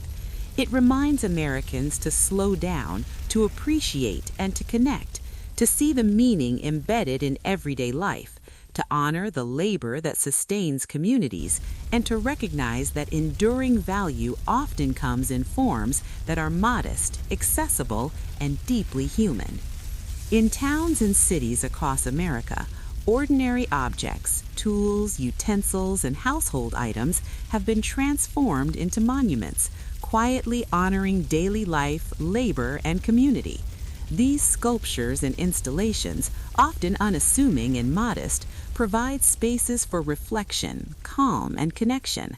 But behind every well-preserved monument stands a group of dedicated conservationists, caretakers whose work ensures that these symbols of simplicity and tranquility endure for future generations. Their stories, though less visible than the monuments themselves, are integral to understanding how calm is preserved in a rapidly changing world. The need for preservation arises from the very nature of the monuments. Many are crafted from materials that, while beautiful and meaningful, are vulnerable to time and the elements. Wood warps and cracks, bronze oxidizes, and stone erodes. Outdoor installations are exposed to sun, rain, snow, and wind, while even indoor displays can suffer from temperature fluctuations and human interaction. Conservationists step in to safeguard these objects, balancing the desire to maintain authenticity with the practical need for longevity. One of the earliest conservation projects involved a wooden rolling pin monument in a small New England town. Constructed from locally sourced maple and carved with care, the rolling pin was a tribute to generations of bakers who sustained the community. Over the years, weathering and minor damage began to threaten its integrity. A local conservator, trained in woodworking and historical preservation, assessed the monument, stabilized its structure, and treated it with materials that would protect it without altering its appearance. The process required patience, knowledge, and deep respect for both the material and the story it represented. Conservationists often face challenges that go beyond technical repair. Each monument carries cultural and emotional significance, and interventions must be carefully considered. For example, when a bronze plow in a Midwestern town developed a green patina due to oxidation, the community was divided. Some residents cherished the patina as a mark of age and authenticity, while others feared it diminished the clarity of the object. The conservator navigated these differing perspectives, consulting historians, local officials, and residents to find a solution that honored both material integrity and collective sentiment. In the end, the plow was treated in a way that stabilized its surface while preserving the patina, allowing it to tell the story of time as well as craftsmanship. Beyond physical preservation, conservationists also focus on education and public engagement. Many organize workshops, lectures, and demonstrations to teach communities about the materials, techniques, and care required to maintain monuments. In a small southern town, for instance, a conservator led a series of hands-on sessions for local students, showing them how to clean and care for wooden sculptures, bronze plaques, and stone markers. The sessions emphasized not only technique, but also the importance of patience, respect, and observation. In doing so, the conservators passed on values that were consistent with the monuments themselves: care, diligence, and attentiveness. Conservation work often involves collaboration with artisans, historians, and community members. A monument might require expertise in multiple areas: a sculptor familiar with traditional techniques, a historian who understands the object's cultural context, and a conservator skilled in material science. For a carved wooden basket in the Midwest, the conservator worked with the original sculptor to understand the nuances of the carving, consulted historical records to ensure accuracy, and trained volunteers to assist with gentle cleaning and routine maintenance. This teamwork ensures that preservation is not just technical, but also respectful of history, craft, and community sentiment. In urban settings, conservationists face additional pressures. Public spaces are dynamic, exposed to higher levels of foot traffic, pollution, and vandalism. A bronze wrench in a Chicago plaza, for example, required protective coatings to withstand frequent handling by passersby. Regular inspections, careful cleaning, and minor repairs were scheduled to prevent gradual deterioration. Conservators also implemented interpretive signage, helping visitors understand the object's significance while encouraging respectful interaction. By combining technical care with public education, conservationists foster a sense of stewardship within the community. Conservation efforts are not limited to physical materials. They also include documentation, archival work, and storytelling. Each monument carries a narrative, and preserving these stories is as important as maintaining the object itself. Conservators record the history of the sculpture, its creation, and its significance to the community. Photographs, written records, and oral histories are collected and archived. In a small Vermont town, a conservator compiled interviews with residents who remembered the creation of a carved wooden spoon monument. These narratives were incorporated into a digital archive, accessible to schools, researchers, and future generations, ensuring that the story of calm, labor, and ordinary life is preserved alongside the physical object. Community involvement is central to the work of conservationists. Volunteers often assist with cleaning, monitoring, and minor maintenance tasks, guided by experts who emphasize careful handling and observation. Local schools, civic groups, and historical societies collaborate with conservators to create a culture of respect and stewardship. In one Midwestern town, students participated in a program where they documented the condition of local monuments, photographed details, and recorded oral histories. These activities not only helped preserve the objects, but also instilled a sense of responsibility and connection to community heritage. Conservationists also contend with challenges posed by funding and resources. Maintaining public monuments requires financial support for materials, tools, and skilled labor. Many conservators rely on grants, donations, and municipal budgets to sustain their work. Creative solutions often involve community fundraising, volunteer efforts, and partnerships with educational institutions. In a small town in the South, residents organized an annual festival celebrating local craftsmanship, with proceeds dedicated to the upkeep of wooden and bronze monuments. Such initiatives reinforce the connection between community engagement and preservation, highlighting that calm and continuity are maintained collectively. The philosophy guiding conservation work emphasizes respect for both the material and the narrative. Interventions are carefully planned to avoid over-restoration, which can erase evidence of age, use, and historical context. For example, a bronze plow might be stabilized and cleaned, but intentionally left with slight patina or wear to convey its story. A carved wooden spoon might be treated to prevent cracking, but retains its natural marks and imperfections. In this way, conservationists honor both the object and the human experiences it represents, allowing the monument to continue communicating calm, labor, and community values. Conservation work also adapts to changing environmental conditions. Climate, pollution, and urban development can accelerate deterioration, requiring ongoing monitoring and intervention. A conservator in the Pacific Northwest, for example, developed a protective treatment for outdoor wooden sculptures to withstand high humidity and frequent rainfall. In the Southwest, bronze and stone monuments are monitored for damage caused by intense sun and temperature fluctuations. By anticipating these challenges, conservationists ensure that monuments remain sources of reflection and tranquility for decades to come. In addition to physical and environmental concerns, conservators address the emotional and symbolic significance of monuments.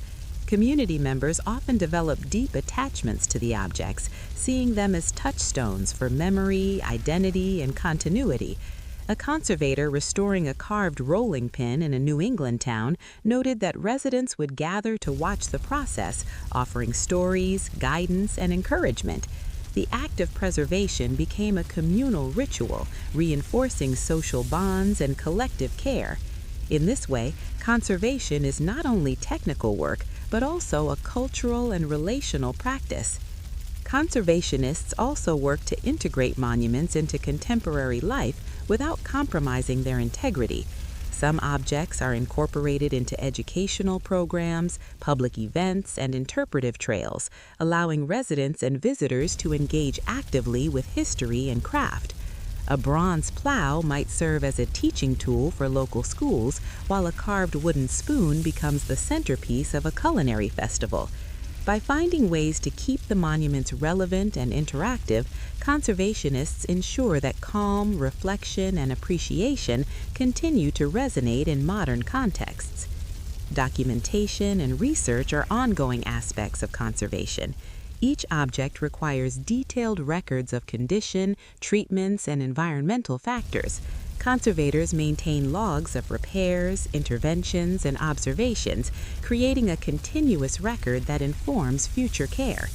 In addition, research into historical techniques, materials, and local craftsmanship guides treatment decisions, ensuring that interventions are both effective and culturally respectful. This scholarly approach underscores the role of conservationists as guardians of both material and meaning.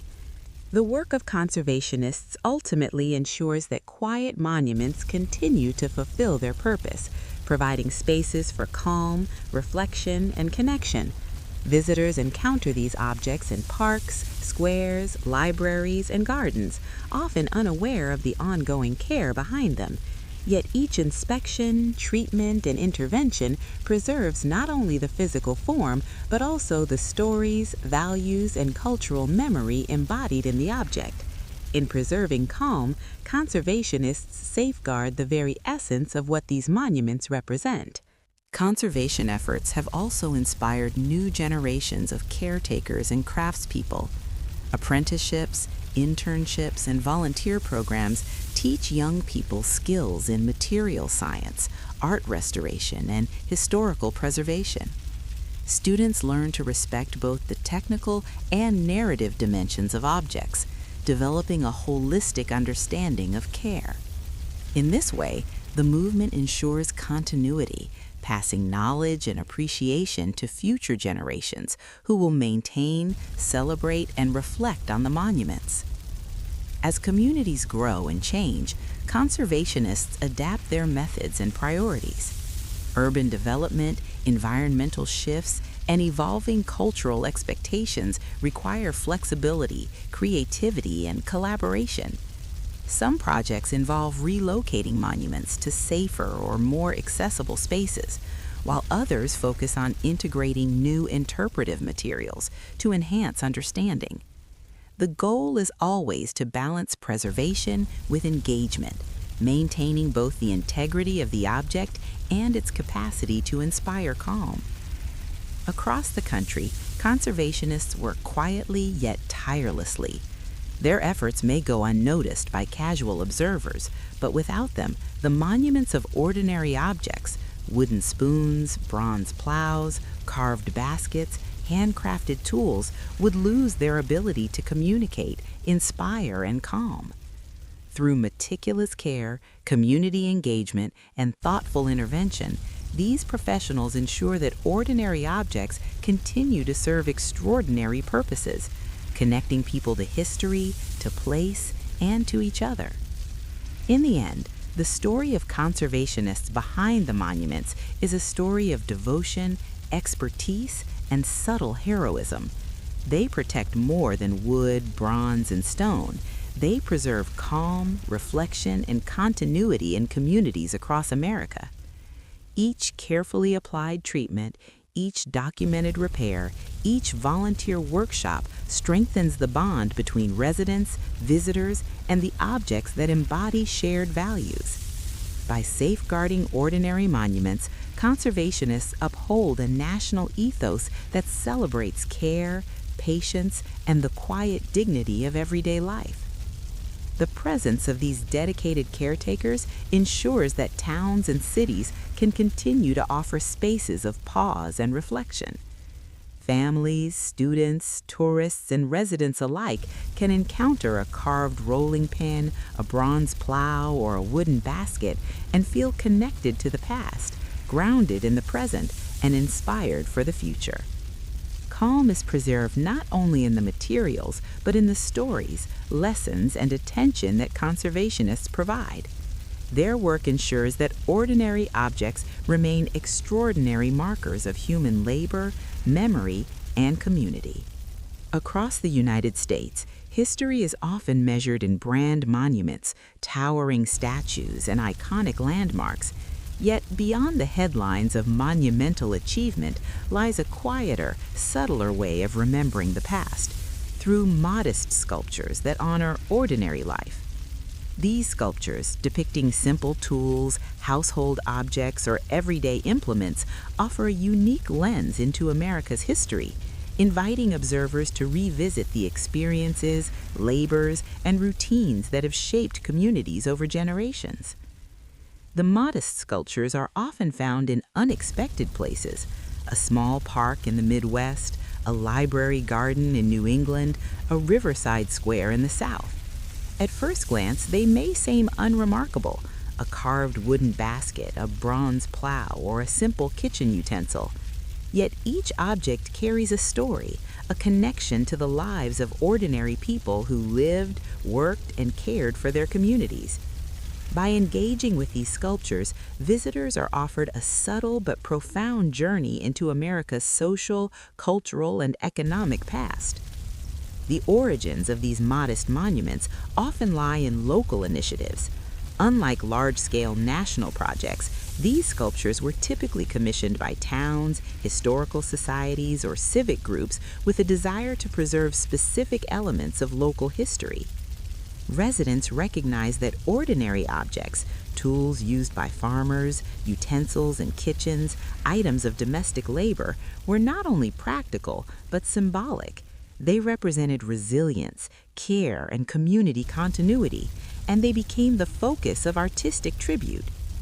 In a small New England town, for example, a carved wooden spoon was installed in the central square.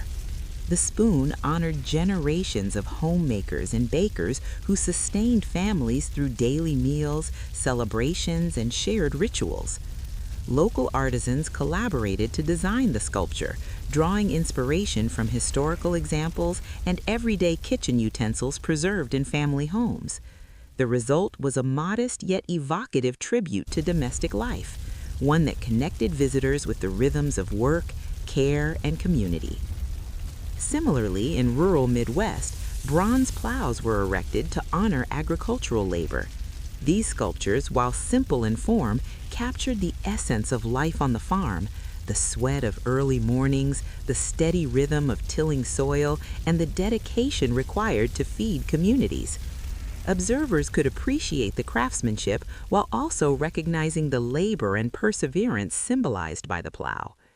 Such sculptures encouraged reflection, allowing visitors to connect emotionally with historical experiences that might seem distant or abstract. Modest sculptures also serve as educational tools. Schools and local programs often use these works to teach children about history in a tangible and engaging way. A carved wooden chair, for instance, can illustrate past furniture-making techniques, family life, and cultural values.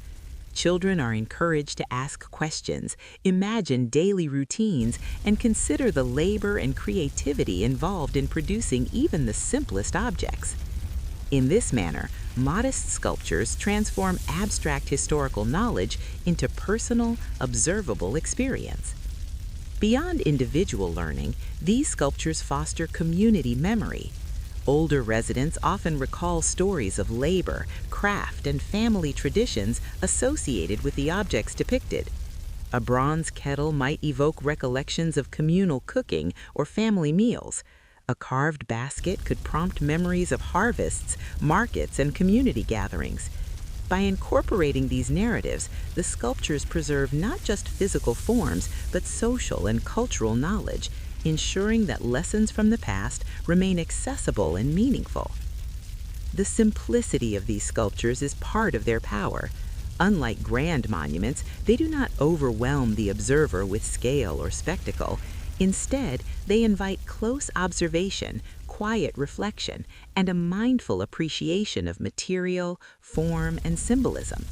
Their modesty encourages visitors to slow down, notice details, and consider the human experiences that shaped the objects. A polished wooden handle, the smooth curve of a spoon, the patina of bronze, each subtle feature tells a story of labor, skill, and continuity. In urban areas, modest sculptures provide an alternative historical lens amid the bustle of city life. Public art projects may feature tools, kitchen implements, or household objects that honor workers, artisans, and domestic laborers who contributed to the city's development. These sculptures remind residents and visitors alike that history is not only shaped by famous figures or landmark events, but also by the collective effort of ordinary people performing everyday tasks. The urban context highlights the universality of labor and human experience, bridging social and cultural differences. The process of creating and installing modest sculptures often involves deep collaboration. Artists, historians, and community members work together to select objects, research historical context, and design faithful representations. This collaborative process ensures that the sculptures accurately reflect local history and resonate with community identity. In a town celebrating agricultural heritage, for instance, residents may provide original tools or photographs as references, while artisans translate these materials into durable, meaningful sculptures. The result is a collective expression of cultural memory. In addition to their historical and educational value, modest sculptures contribute to the aesthetic and emotional life of communities. By occupying parks, squares, libraries, and gardens, they create spaces of calm and reflection. Residents and visitors may pause, observe, and connect with both the object and the surrounding environment.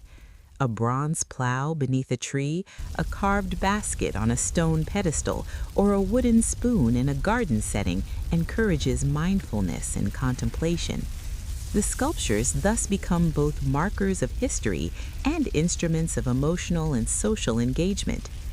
Preserving modest sculptures is also an important aspect of revisiting the past. Conservation efforts ensure that wood, bronze, and stone remain intact for future generations to experience.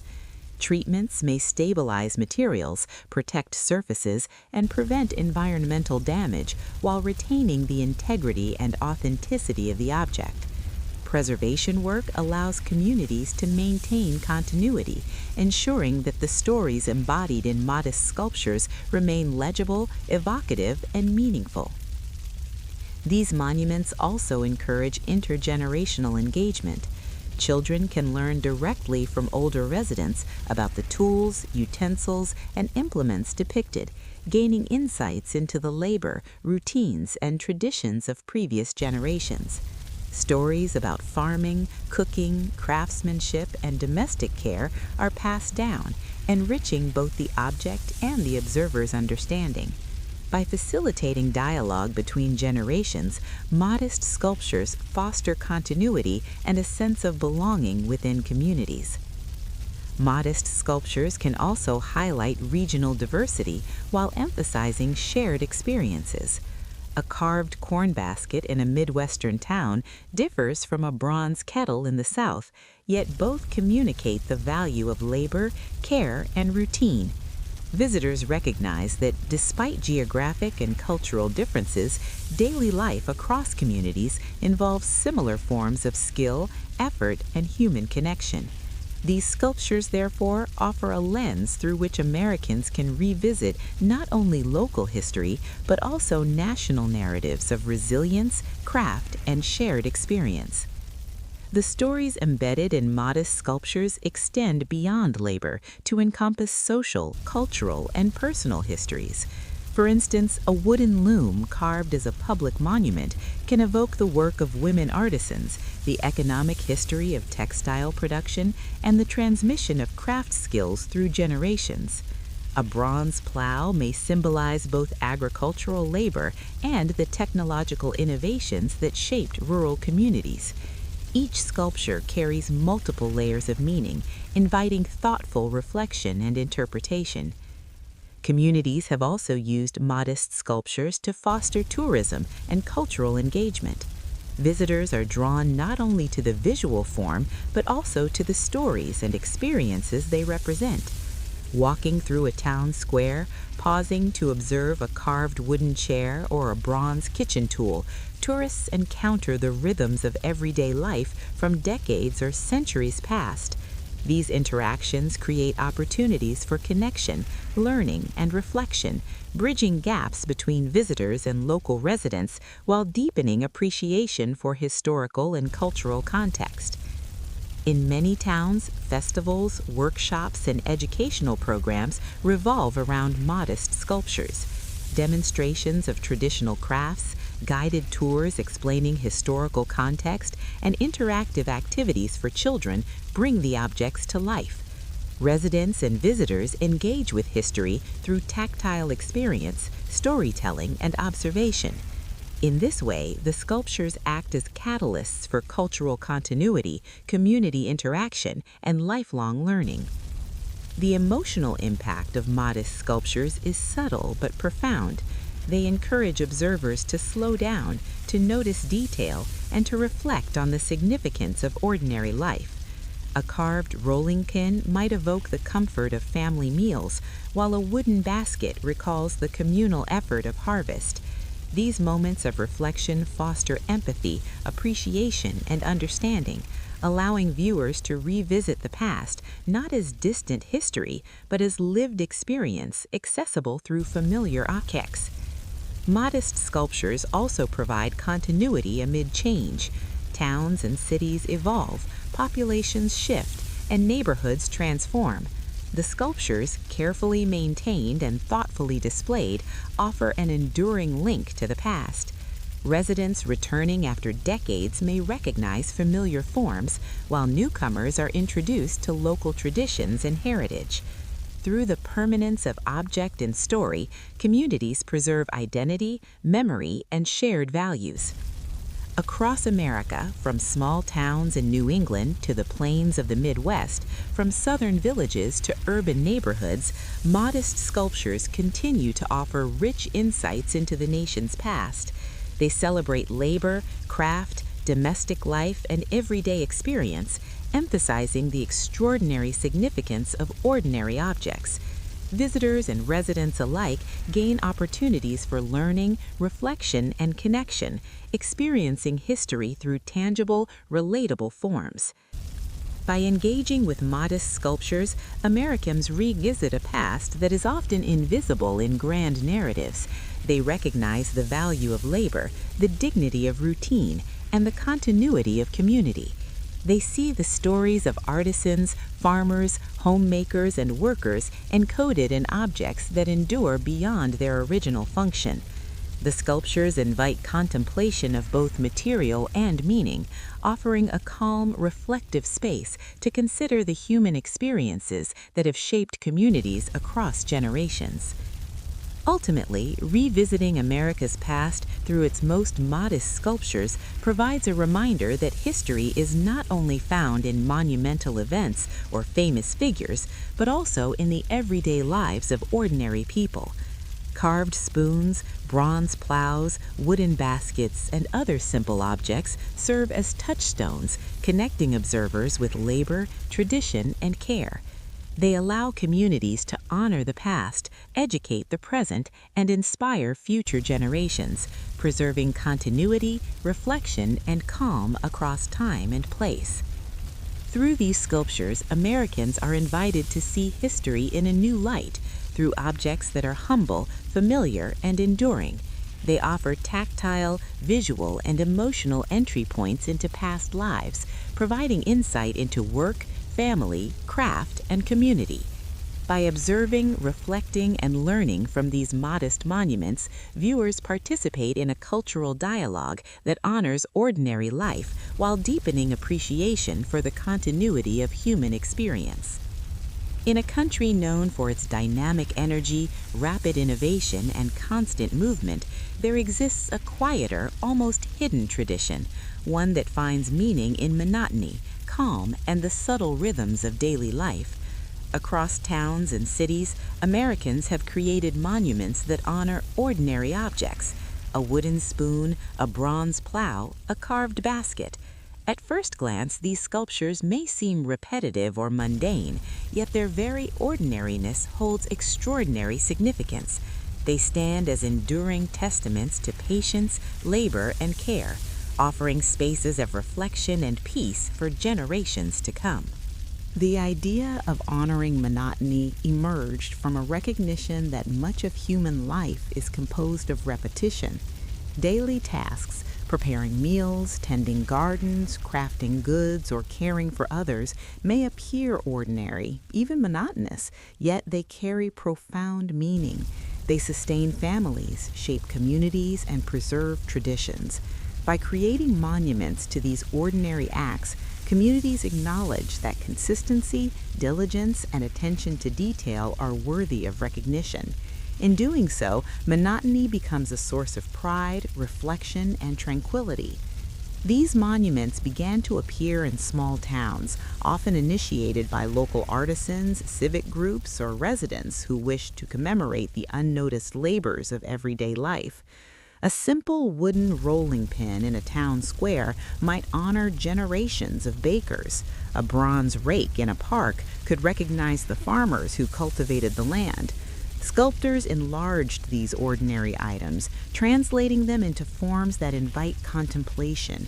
The repetition inherent in the tools themselves, rows of handles, tines, or bowls, mirrors the repetitive nature of the labor they celebrate, turning monotony into meditation. Visitors often approach these monuments expecting spectacle, only to encounter quiet reflection instead.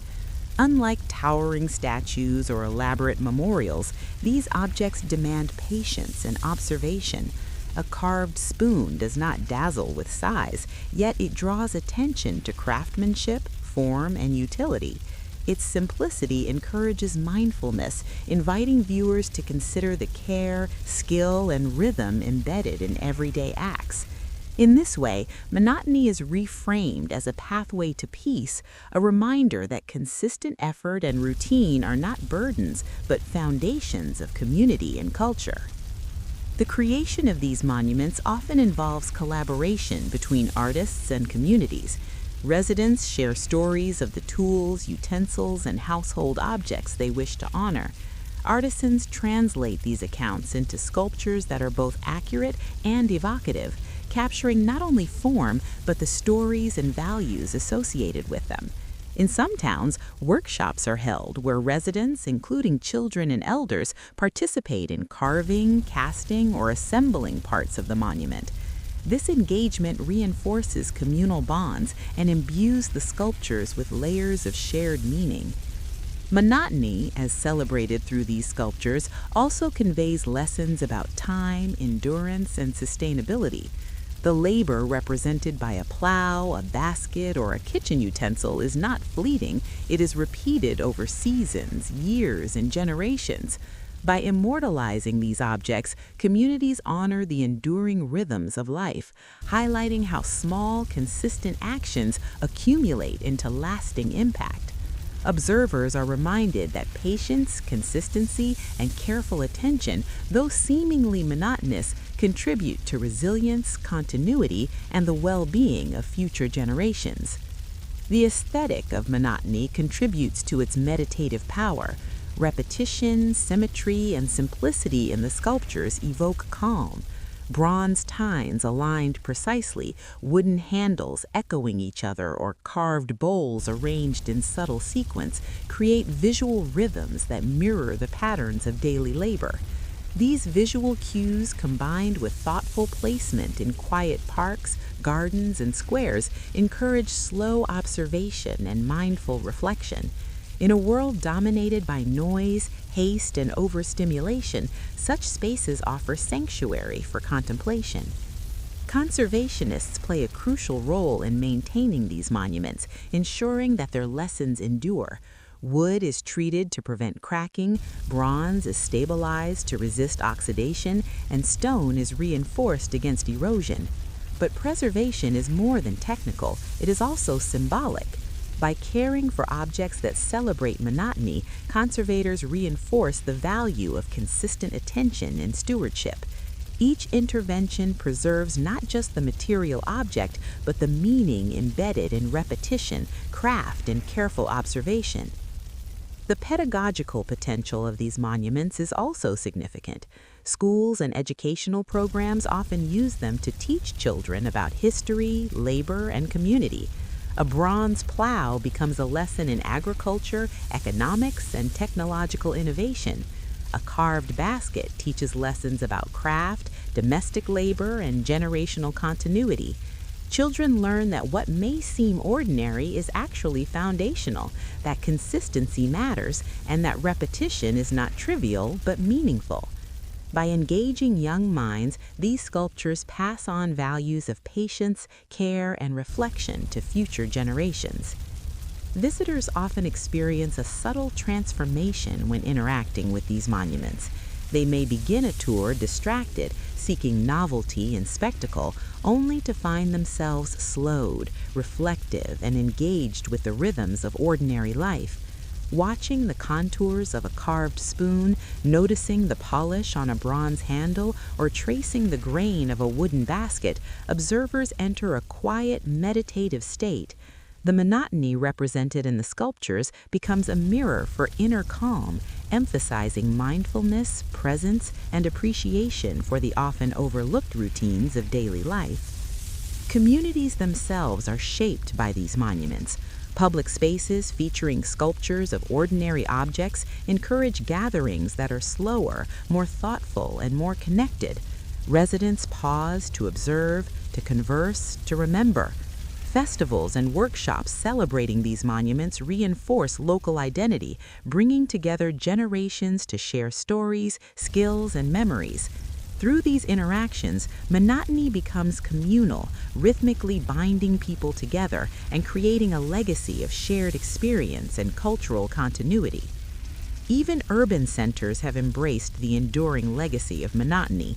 In city parks, library gardens, and civic plazas, modest sculptures honor the labor of tradespeople, domestic workers, and artisans.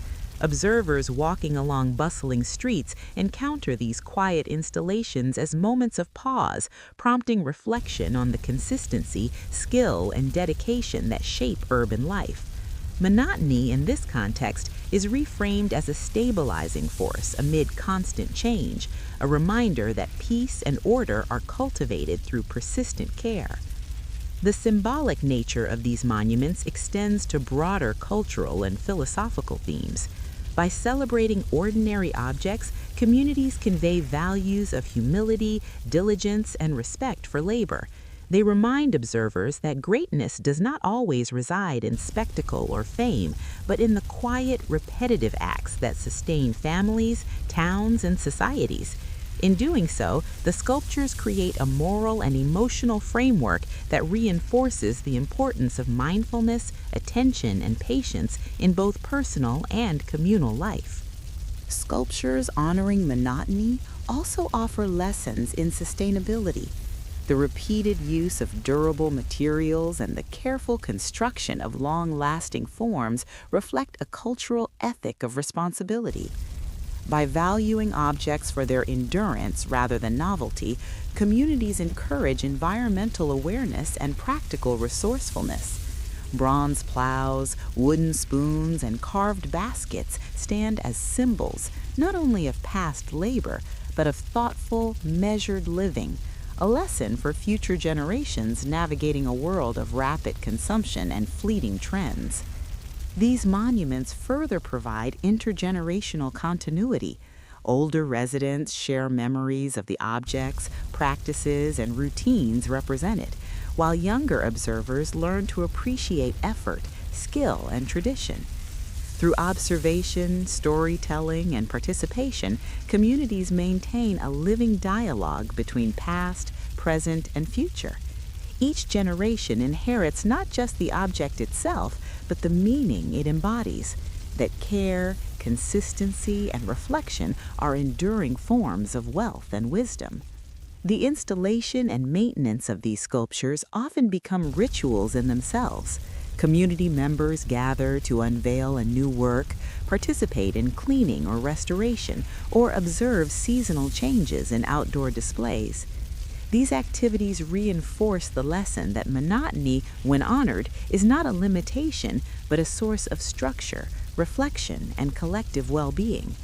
Through repetition and ritual, ordinary objects continue to provide extraordinary opportunities for engagement, education, and peace. Tourists, too, benefit from this emphasis on monotony. Unlike large, crowded attractions, modest sculptures encourage slow observation and reflective engagement. Travelers pause, notice details, and absorb stories. They witness the subtle beauty of ordinary objects, the rhythm of labor, and the cumulative impact of daily effort. In a culture often driven by speed and novelty, these encounters provide a respite, a chance to recalibrate, and a reminder that significance often resides in consistency rather than spectacle. The aesthetic qualities of the sculptures reinforce this calming effect. Repetition, symmetry, and simple, deliberate lines draw the eye and guide attention. Bronze, wood, and stone surfaces are carefully finished to highlight form, grain, and texture. The visual rhythm of handles, tines, bowls, or spoons evokes the cadence of work itself, allowing observers to enter a contemplative state.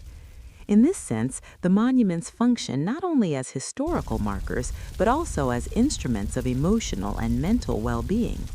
Preservation and education extend the legacy of these monuments. By maintaining the sculptures, documenting their histories, and integrating them into schools and community programs, residents ensure that lessons of patience, care, and reflection persist. Future generations inherit both the objects and the cultural ethos they represent. Children grow up understanding that peace, structure, and community are built through daily attention and repetition. Adults find spaces to pause, reflect, and connect with both history and themselves. Ultimately, the enduring legacy of monotony lies in its capacity to cultivate peace across generations. The repeated labor, consistency, and care embodied in ordinary objects are celebrated through sculpture, education, and community engagement. Visitors and residents are reminded that the rhythms of daily life, while seemingly mundane, carry profound significance. They learn that the cumulative effect of modest, persistent effort sustains communities, preserves culture, and nurtures reflection. Monotony, once overlooked, becomes a source of tranquility, meaning, and continuity.